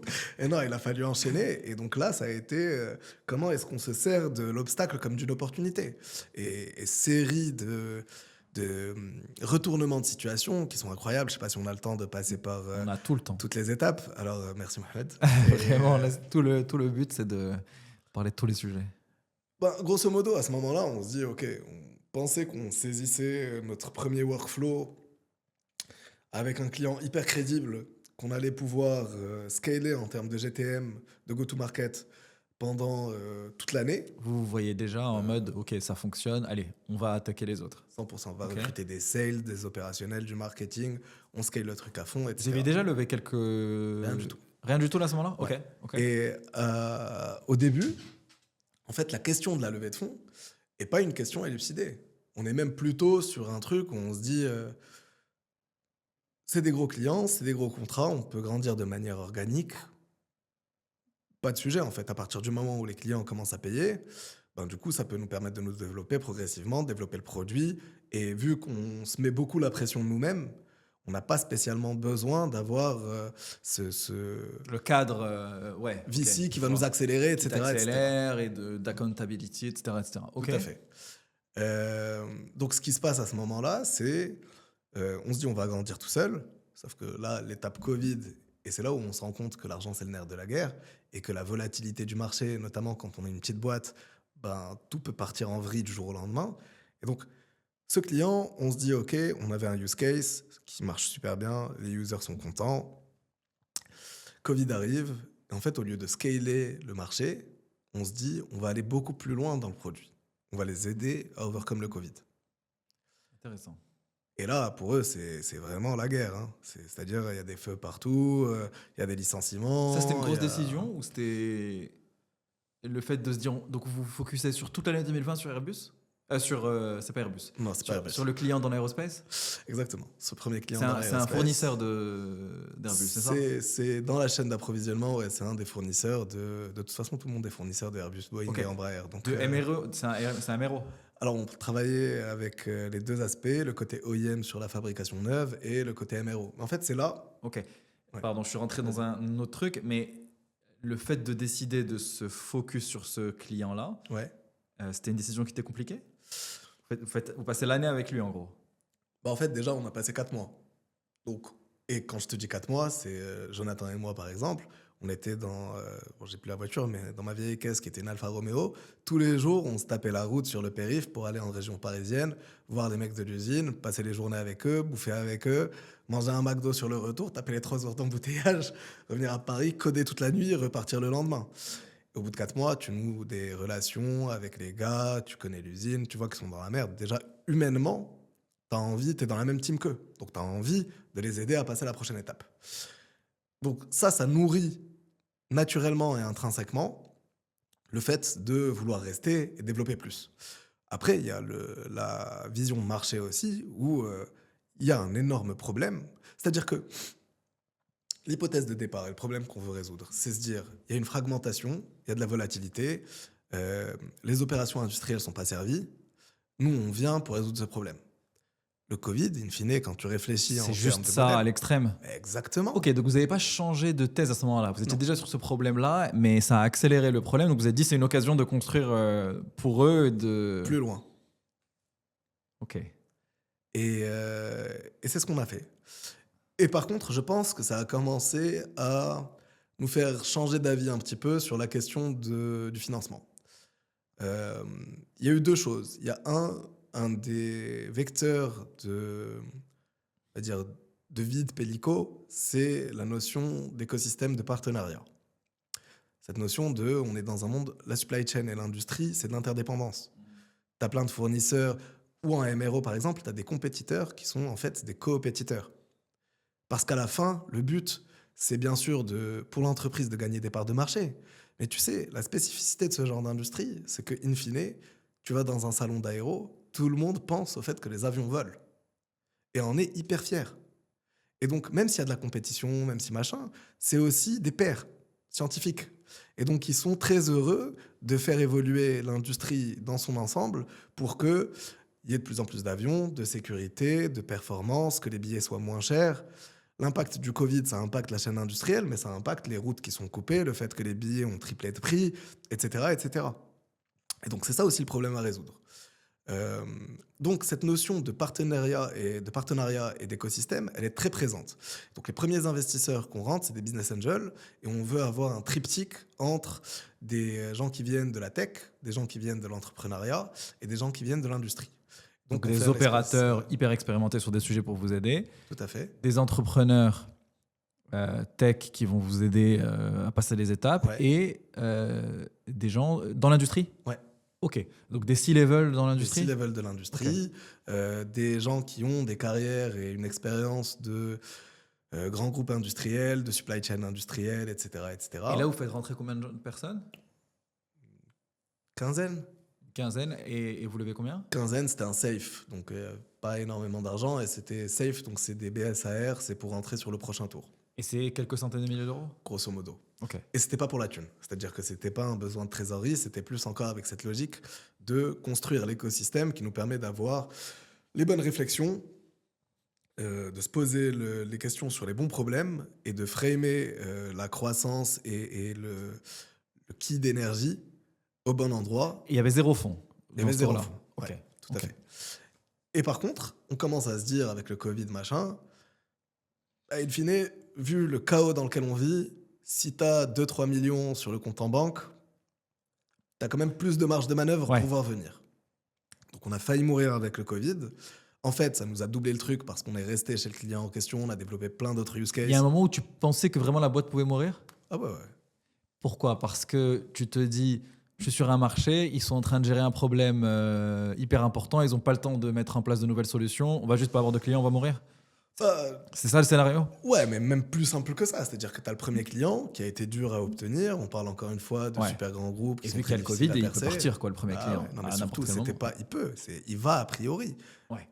L'usine en question, ils ont fermé 95% de leurs prestations. De conseils, de software. Ils vous ont gardé? Ouais. Ça, c'est ouf. Alors, ça veut dire que c'est pas nice to have, quoi. Mais... Ah non. Ça a été c'est une situation où il fallait vraiment... Au bout du truc, ouais. Donc, je vais pas rentrer dans tous les détails de cette histoire, mais grosso modo, Tarek a eu un coup de génie. Et un jour, on avait rendez-vous avec le directeur de l'usine qui probablement allait nous sortir à ce moment-là. Et Talek organise, donc avec mon aide et les users, une espèce de pièce de théâtre, c'est peut-être pas le bon mot, mais de montrer. Donc le mec invite Talek en réunion tout seul. Ouais. Talek va voir les différents users. Les users, c'est-à-dire qui travaillent avec du logiciel, ouais. Ok, les users du logiciel dans la boîte, ok. Et en fait, on arrive en réunion avec l'ensemble des users des différentes équipes qui montrent comment ça marche et à quel point c'est transformatif pour eux. On savait pas c'était quoi le sujet de la réunion, même si très probablement ça allait être c'est le Covid, on a plus de thunes. Mais vous l'avez préchoté, quoi. Ok. Exactement. On a préempté le truc, on s'est dit c'est une opportunité. Une réunion, c'est quoi? C'est 1 heure avec une personne. Tant qu'elle s'est pas passée, on sait pas de quoi on va parler. C'est le décisionnaire. Ouais. Ok. On est arrivé avec l'équipe a fait son show, et sincèrement, c'était assez impressionnant. Et le mec se dit ouais, c'est pas mal ce qu'ils font en vrai. Bon, en tout cas, il nous a pas parlé de nous tuer et de nous. Et il vous a dit pourquoi il voulait vous voir? On n'a jamais eu la confirmation. Mais probablement, c'était peut-être la fin. Okay. Bien sûr, a priori, c'était la fin. Parce que vous êtes quand même dans une industrie, et souvent, c'est un problème où la personne qui utilise le produit, c'est pas la personne qui paye. Ouais. C'est pas la personne qui choisit, on est d'accord. 100%. Donc j'imagine que vous avez toujours un peu cette problématique-là. Il faut convaincre la personne qui va décider que c'est effectivement utile. Mais après, tu vas me dire, c'était juste pour les premiers. Après, le fait d'avoir bossé avec tel autre client, c'est OK pour le décisionnaire, c'est ça? Non, ça devient ça. Complètement raison, ça reste le cas. C'est-à-dire qu'en fait, et c'est le problème aussi du côté opérationnel. Les gens qui achètent, c'est les execs. Dans les deux sens. Ah oui. Effectivement. Et du coup, ce qu'il faut, c'est aller voir les opérationnels pour les convaincre que ça les aide au quotidien, et en même temps arriver à... Mais le meilleur moyen, ça reste ce sont eux qui doivent porter la valeur. C'est-à-dire eux, les opérationnels, les équipes de approvisionneurs, de contrôleurs de qualité, de contrôleurs de production, de planeurs, etc., qui, parce que ça les aide à être beaucoup plus performants et à mieux master leur craft, vont porter cette parole-là aux execs. Parce que c'est eux qui en ont besoin. Bon, bien sûr, il y a tout l'effort d'évangélisation à faire et de discuter avec eux, de leur montrer, de comprendre leurs problèmes, de montrer comment ça a marché chez d'autres, etc. Mais c'est ça ce qui va le mieux résonner chez les execs qui, eux-mêmes, ont une bonne compréhension de ce qui se passe, mais font confiance à leurs équipes pour leur dire de quoi ils ont besoin. Ok. Pourquoi vous êtes focus sur... donc, en termes de secteur, vous êtes focus pendant longtemps sur aerospace. Ouais. Aerospace and defense, parce que c'est très intriqué entre les deux. C'est relié, et c'était parce que dans la team, il y avait de l'expérience dans le secteur? Ou est-ce que c'est parce que c'est le sujet le plus problématique dans votre industrie? C'est-à-dire que c'est le secteur qui a ce problème-là? C'est une bonne question. Les deux. Il y a d'une part le fait qu'on avait des atomes crochus, on va dire, avec le monde de l'aérospace et des expériences qui permettaient d'avoir la porte ouverte pour avoir au moins une conversation. Le deuxième aspect, c'est que la taille du problème et l'impact du problème est d'autant plus grand qu'on est sur des industries avec des chaînes de production complexes. Un avion, c'est plus de 50 millions de pièces, avec énormément de fournisseurs, une fragmentation, etc.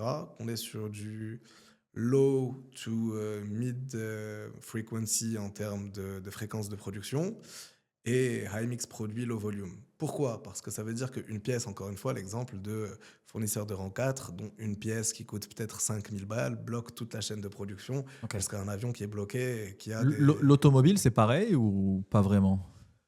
Pour plusieurs raisons, c'est pas exactement pareil. C'est pas différent dans le sens où, en termes de principe, les mêmes logiques peuvent s'appliquer, mais t'es sur des takt time qui sont de l'ordre de quelques minutes pour les usines chinoises. C'est quoi takt time? Takt time, c'est les voitures qui sortent toutes les 10 minutes, grosso modo. Donc on n'est pas du tout sur la même fréquence, pas sur les mêmes niveaux d'inventaire ni d'outillage.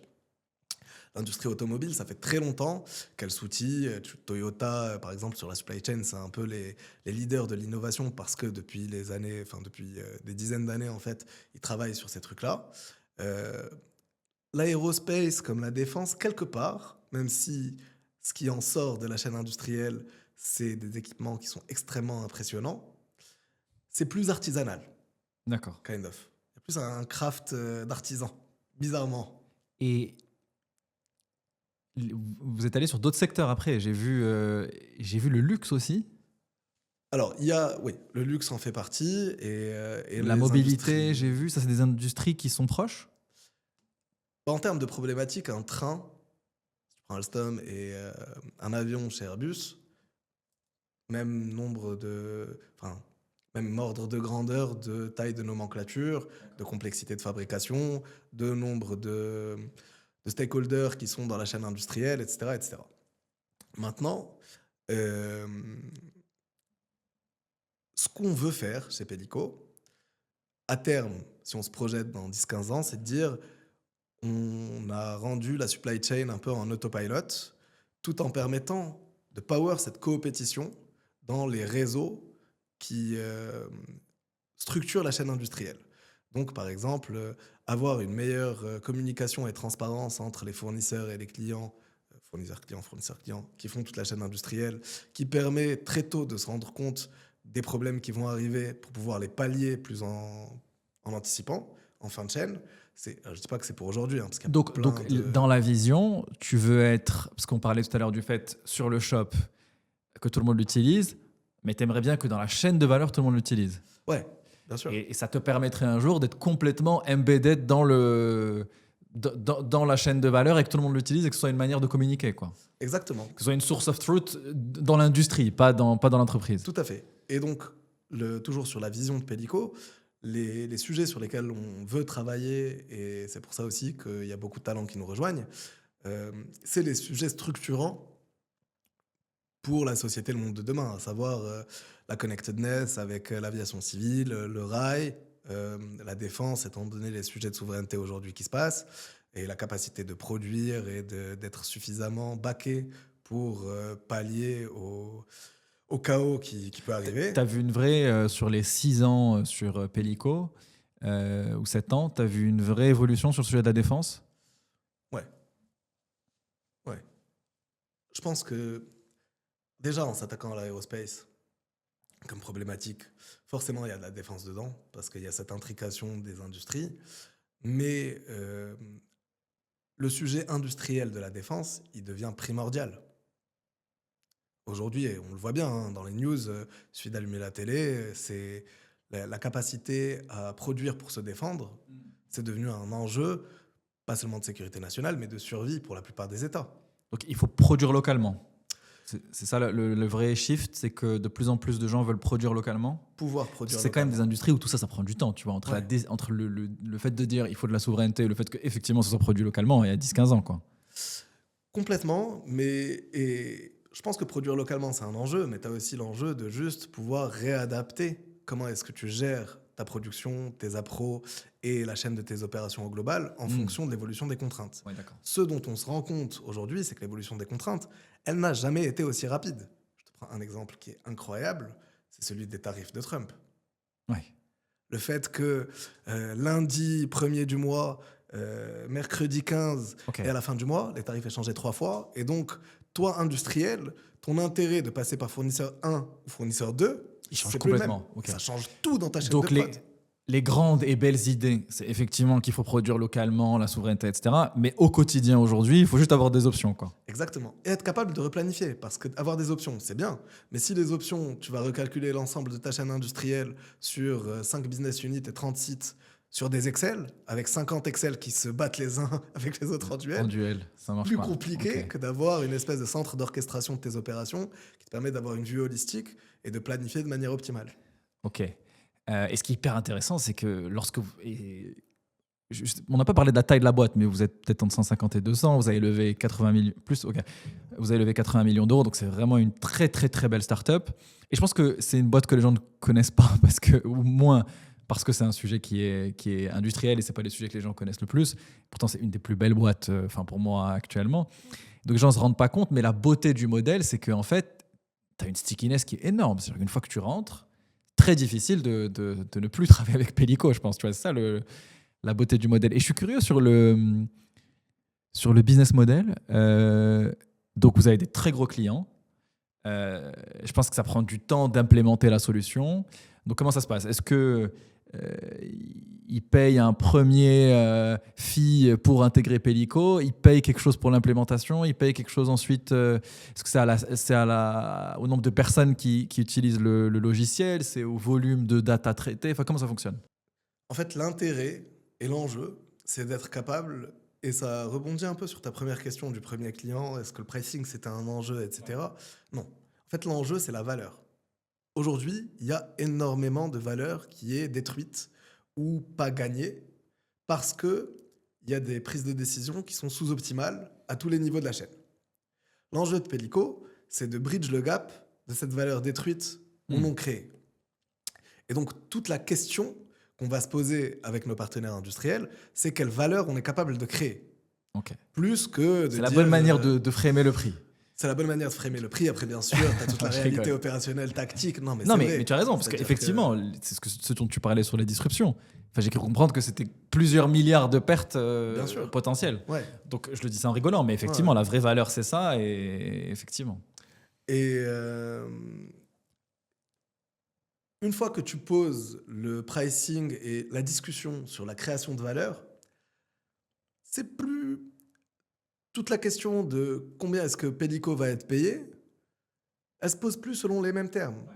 Et autant au tout début, alors déjà, ayant dit ça, quelle que soit l'industrie dans laquelle tu bosses, quels que soient tes clients, quand tu les prospectes, ils vont te dire je veux un prix. Et ils vont pas te lâcher avant que tu leur lâches un prix pour que ballpark, ils disent à l'acheteur voilà c'est combien. L'acheteur il se dit ok je le range dans telle catégorie, etc. etc. Mais tout l'enjeu, si tu es sur de la résolution de problèmes systémiques et critiques, c'est de ne pas rentrer dans cette catégorisation. Et même si, bien sûr, tu donnes un prix, etc., le but, c'est d'arriver à un moment dans la conversation, avant d'avoir signé, pendant le pilote ou après le pilote, de parler de création de valeur pour les clients qu'on sert. Et donc, je sais pas moi, il y a un industriel de l'aéro qui te dit « Je considère que dans les 4 prochaines années, je vais économiser 200 millions d'euros avec Pelico », ça, c'est le but de la conversation pricing. Moi, le pricing, c'est pas de mettre un price point et de dire t'as tant de personnes, de sites, de users, de machin. Non, c'est tu fabriques des moteurs ou tu répares des moteurs. Aujourd'hui, tu en répares 100. Dans 2 ans, tu as prévu d'en réparer 300. Comment est-ce que je te power pour que tu puisses réparer les 300 dans 2 ans? Et comment est-ce que tu passes ces caps de capacité et de performance pour pouvoir... Donc chaque deal, prospection, interaction est ultra personnalisé. C'est-à-dire que vous essayez déjà de comprendre ce que vous pouvez apporter. Oui, complètement. Mais en même temps, on est très spécialisé in fine.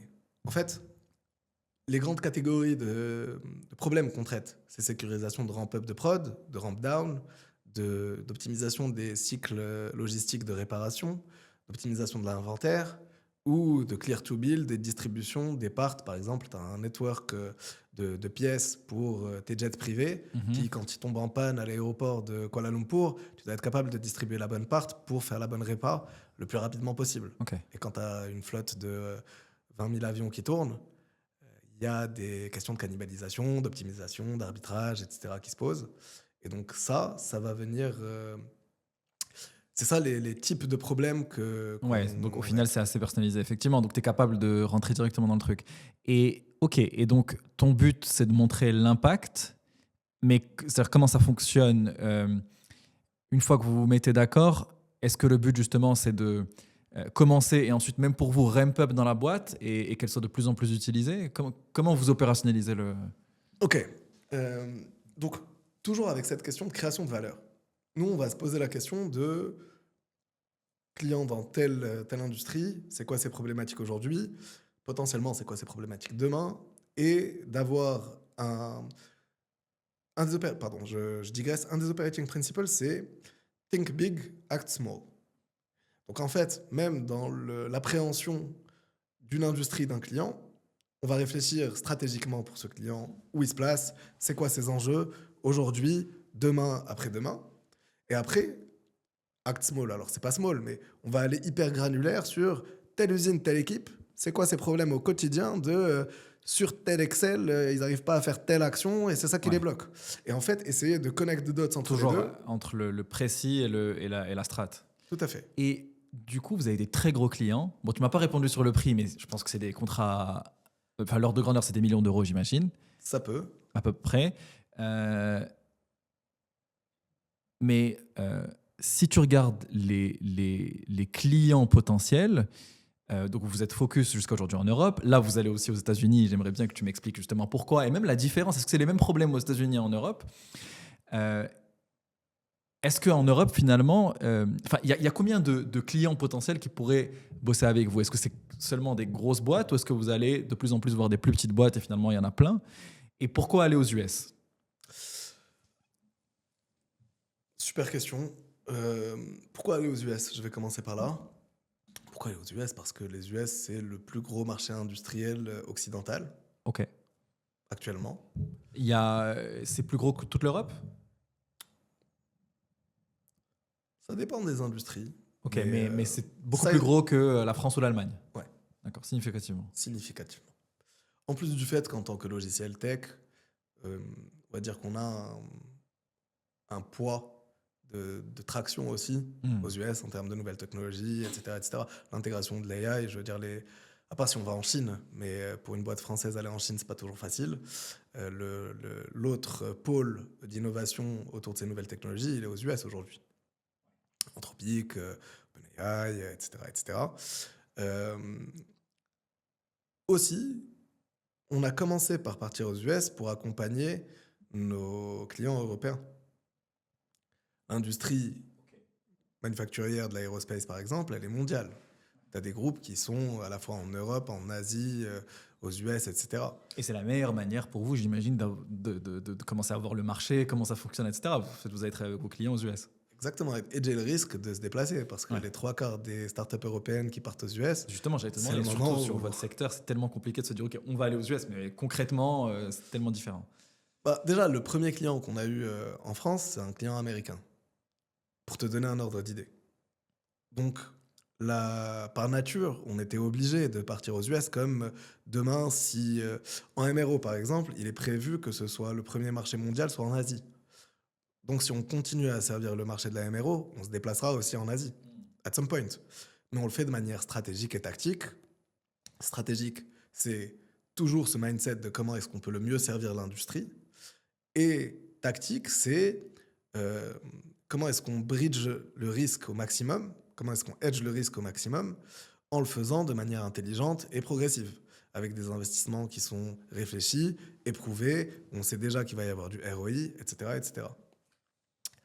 Ok, et donc là, vous êtes allé aux US depuis la dernière levée, non? C'est ça? Non, les US, on a décidé en série A de le faire.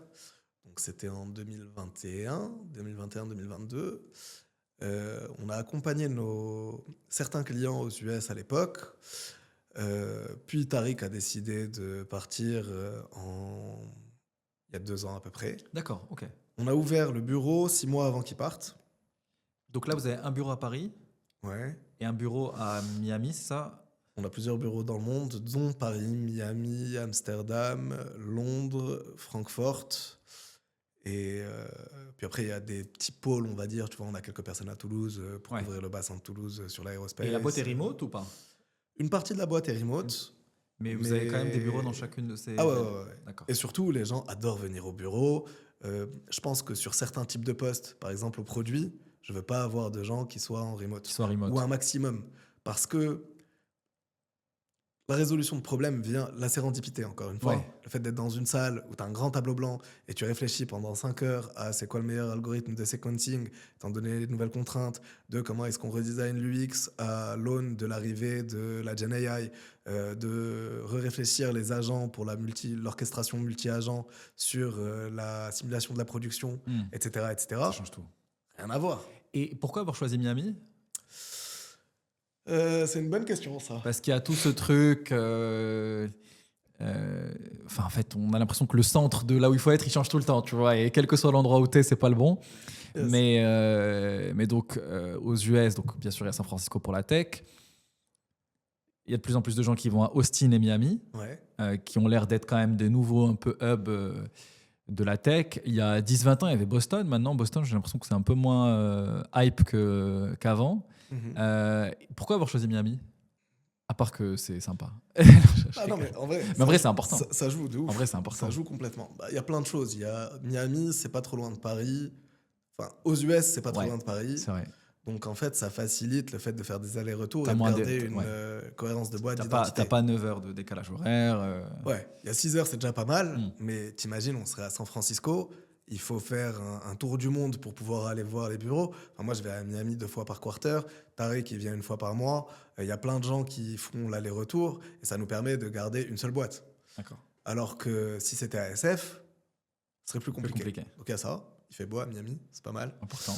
Je pense qu'il y a aussi des trucs assez classiques de coût aussi. New York, le coût de la vie est extrêmement cher. Du coup, le coût des talents augmente aussi. Donc, tu as tout on va dire un éventail de paramètres Ouais. qui viennent conditionner la décision. Donc, c'est pas la géographie du bassin industriel. Il est partout aux US ou il est autour de certains endroits? Aussi, la Floride, ça fait partie des bassins industriels, notamment dans l'aéro, il y a quelques boîtes comme Barfield, GA Telesis et plein d'autres qui ont beaucoup d'usines là-bas. Mais d'une manière générale, quand tu prends des grands clients, ils ont des usines partout aux US. Maintenant, Austin aussi, au Texas, bon bassin industriel et en même temps des ingénieurs qui sont disponibles. Donc, ça fait plusieurs arguments pour pouvoir décider d'un bureau comme ça. L'idée, c'est quand même dans une logique d'expansion. Géographiquement, tu vas au plus près et tu continues à grandir. Tu peux ensuite aller ailleurs. Ouais. Tu as commencé à parler un peu d'IA. Ce qui est intéressant, c'est que quand on regarde aujourd'hui les use cases de l'IA, en fait, le truc le plus intéressant, c'est probablement avoir une expertise ou un socle de data sur un sujet spécifique, propriétaire, compliqué à obtenir, et ajouter la couche d'intelligence qui est permise par l'IA. Ouais. Donc on se dit qu'une boîte comme Pelico, c'est complètement le type de boîte qui peut être accélérée par le développement de ces technologies-là, parce que tu as parlé un peu de produits tout à l'heure.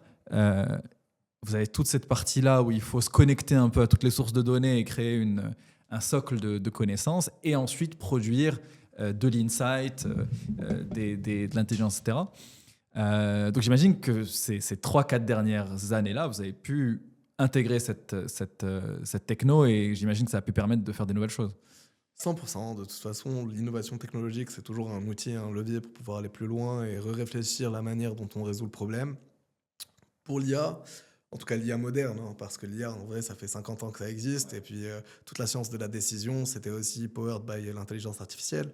Si on parle de l'IA au sens moderne des 4-5 dernières années, avec les LLM d'abord, la GenAI, et ensuite les agents, on a eu 2 phases. Alors depuis le début, on intègre de l'IA dans la plateforme, que ce soit sur des algos de recommandation, sur quelques algos de prédiction ou de planning. Mais le socle de la plateforme, ça reste quand même de bridge le gap de la donnée transactionnelle qui est dans les systèmes, la donnée contextuelle qui est dans la tête des gens, et d'en faire un outil, une plateforme centrale de source of truth et d'orchestration des opérations, qui est un peu le Waze des opérations de l'usine.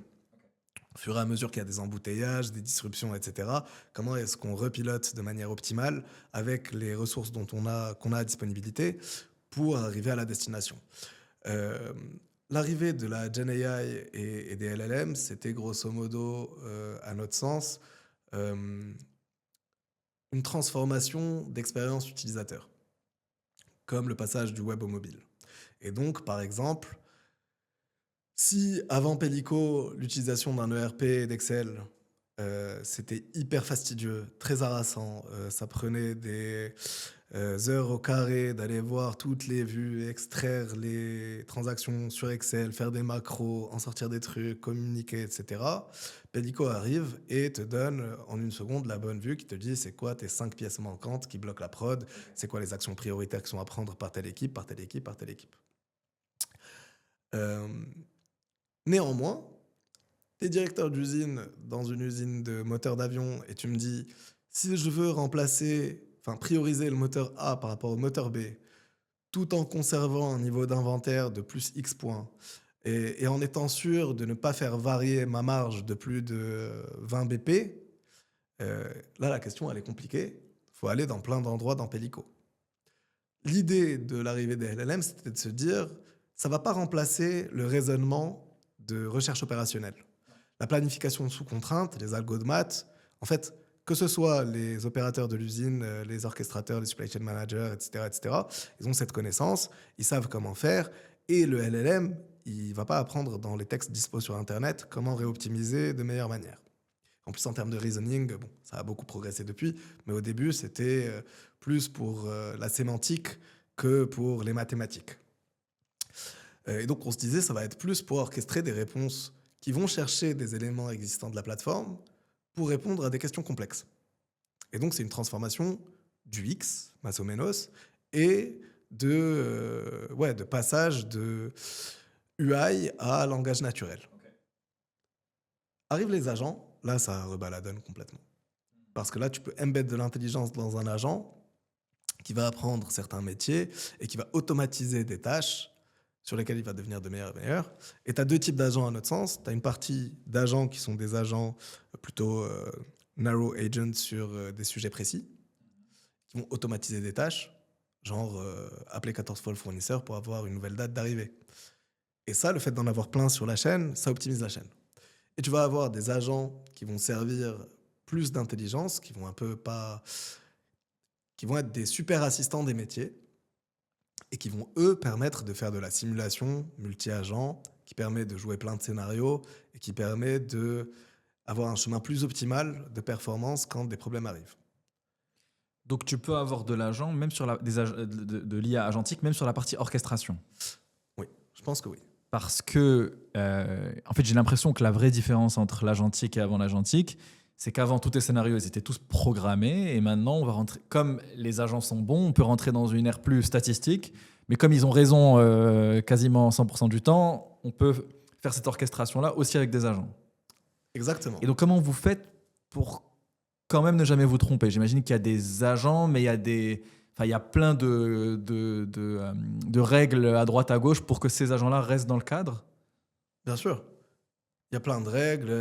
Alors déjà, il y a la définition et le découpage du périmètre sur lequel les agents peuvent agir.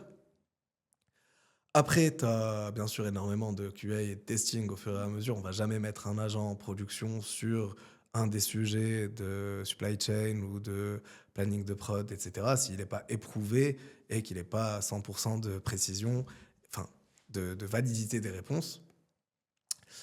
Mais il y a un enjeu, alors je ne sais pas si je réponds exactement à ta question, mais il y a un enjeu sur les agents qui est un peu en adhérence à la question que tu posais, qui est où est-ce qu'on va trouver la donnée? Aujourd'hui, une des grandes difficultés pour des sujets comme ça, c'est que la donnée n'est pas disponible sur le net, elle n'est pas disponible dans les livres. C'est encore une fois la question de la donnée contextuelle, qui est dans la tête des gens, qui más o menos matérialise le fait que ton contrôleur de prod MRO de 65 ans, Didier, quand il part à la retraite, personne n'a sa connaissance. Et il y a de la connaissance qui disparaît, de la valeur qui est détruite. Le fait d'avoir une plateforme qui engage et consolide de la donnée contextuelle, ça permet d'avoir un socle d'apprentissage et de modélisation qui permet à des agents ensuite d'avoir les bons rationnels de décision et d'action. Et c'est là où... hyper intéressant. Parce qu'en fait, et c'est ça, on se rend compte que, étant donné qu'on a ces technologies-là, la vraie complexité, c'est la capture d'informations, mais même à notre échelle à nous. Bien sûr. Toi et moi, si on enregistre tous nos calls, tous nos emails, toutes nos discussions, et qu'on écrit comment on réfléchit, comment on prend des décisions, etc., en fait, plus on a cette technologie-là, plus on va être capable de s'augmenter grâce à tous ces agents-là. 100%. Et tu as le même problème pour les entreprises, tu as le même problème dans votre secteur, etc. Exactement. C'est en soi un sujet qui est passionnant, en vrai. Ouais. Et puis la question de la donnée, de la frontière de la donnée qu'on utilise pour nourrir les agents, elle se déplace continuellement. Ouais. Ok. Hyper intéressant. On arrive sur la fin. Merci Mohamed. Tu as commencé à parler un peu de la vision de la boîte dans 5-10 ans, mais à quoi ça ressemblerait Pelico dans 5 ans si on en rediscutait et que tu étais content de là où vous en êtes? Je te dirais, on arrive à aider les industries qui servent les grands sujets sociétaux. Donc, encore une fois, l'AI, par exemple, avec les data centers, et peut-être les green data centers pour avoir une supply chain industrielle de l'AI qui est plus résiliente, peut-être plus écologique, je ne sais pas si on peut vraiment dire ça, mais au moins en termes d'impact de la supply et de capacité à produire. Sur l'aérospace, d'avoir couvert l'ensemble de l'aérospace et donc de se dire qu'on a accéléré la résilience de l'industrie aéronautique et d'être sur les grands sujets de transport avec le rail, d'énergie avec les renewables, de défense et ces grandes industries-là. En termes de boîtes, une boîte à l'échelle mondiale qui continue de travailler avec les dernières innovations technologiques et qui a ce sens de la mission qui n'est pas disparu. Ouais. Parce que finalement, au fur et à mesure que la boîte grandit, il y a toujours un risque que ça se dilue. Et une de mes fiertés personnelles, ce serait de me dire que tous les talents qu'on arrive à attirer et à retenir gardent ce sens de la mission.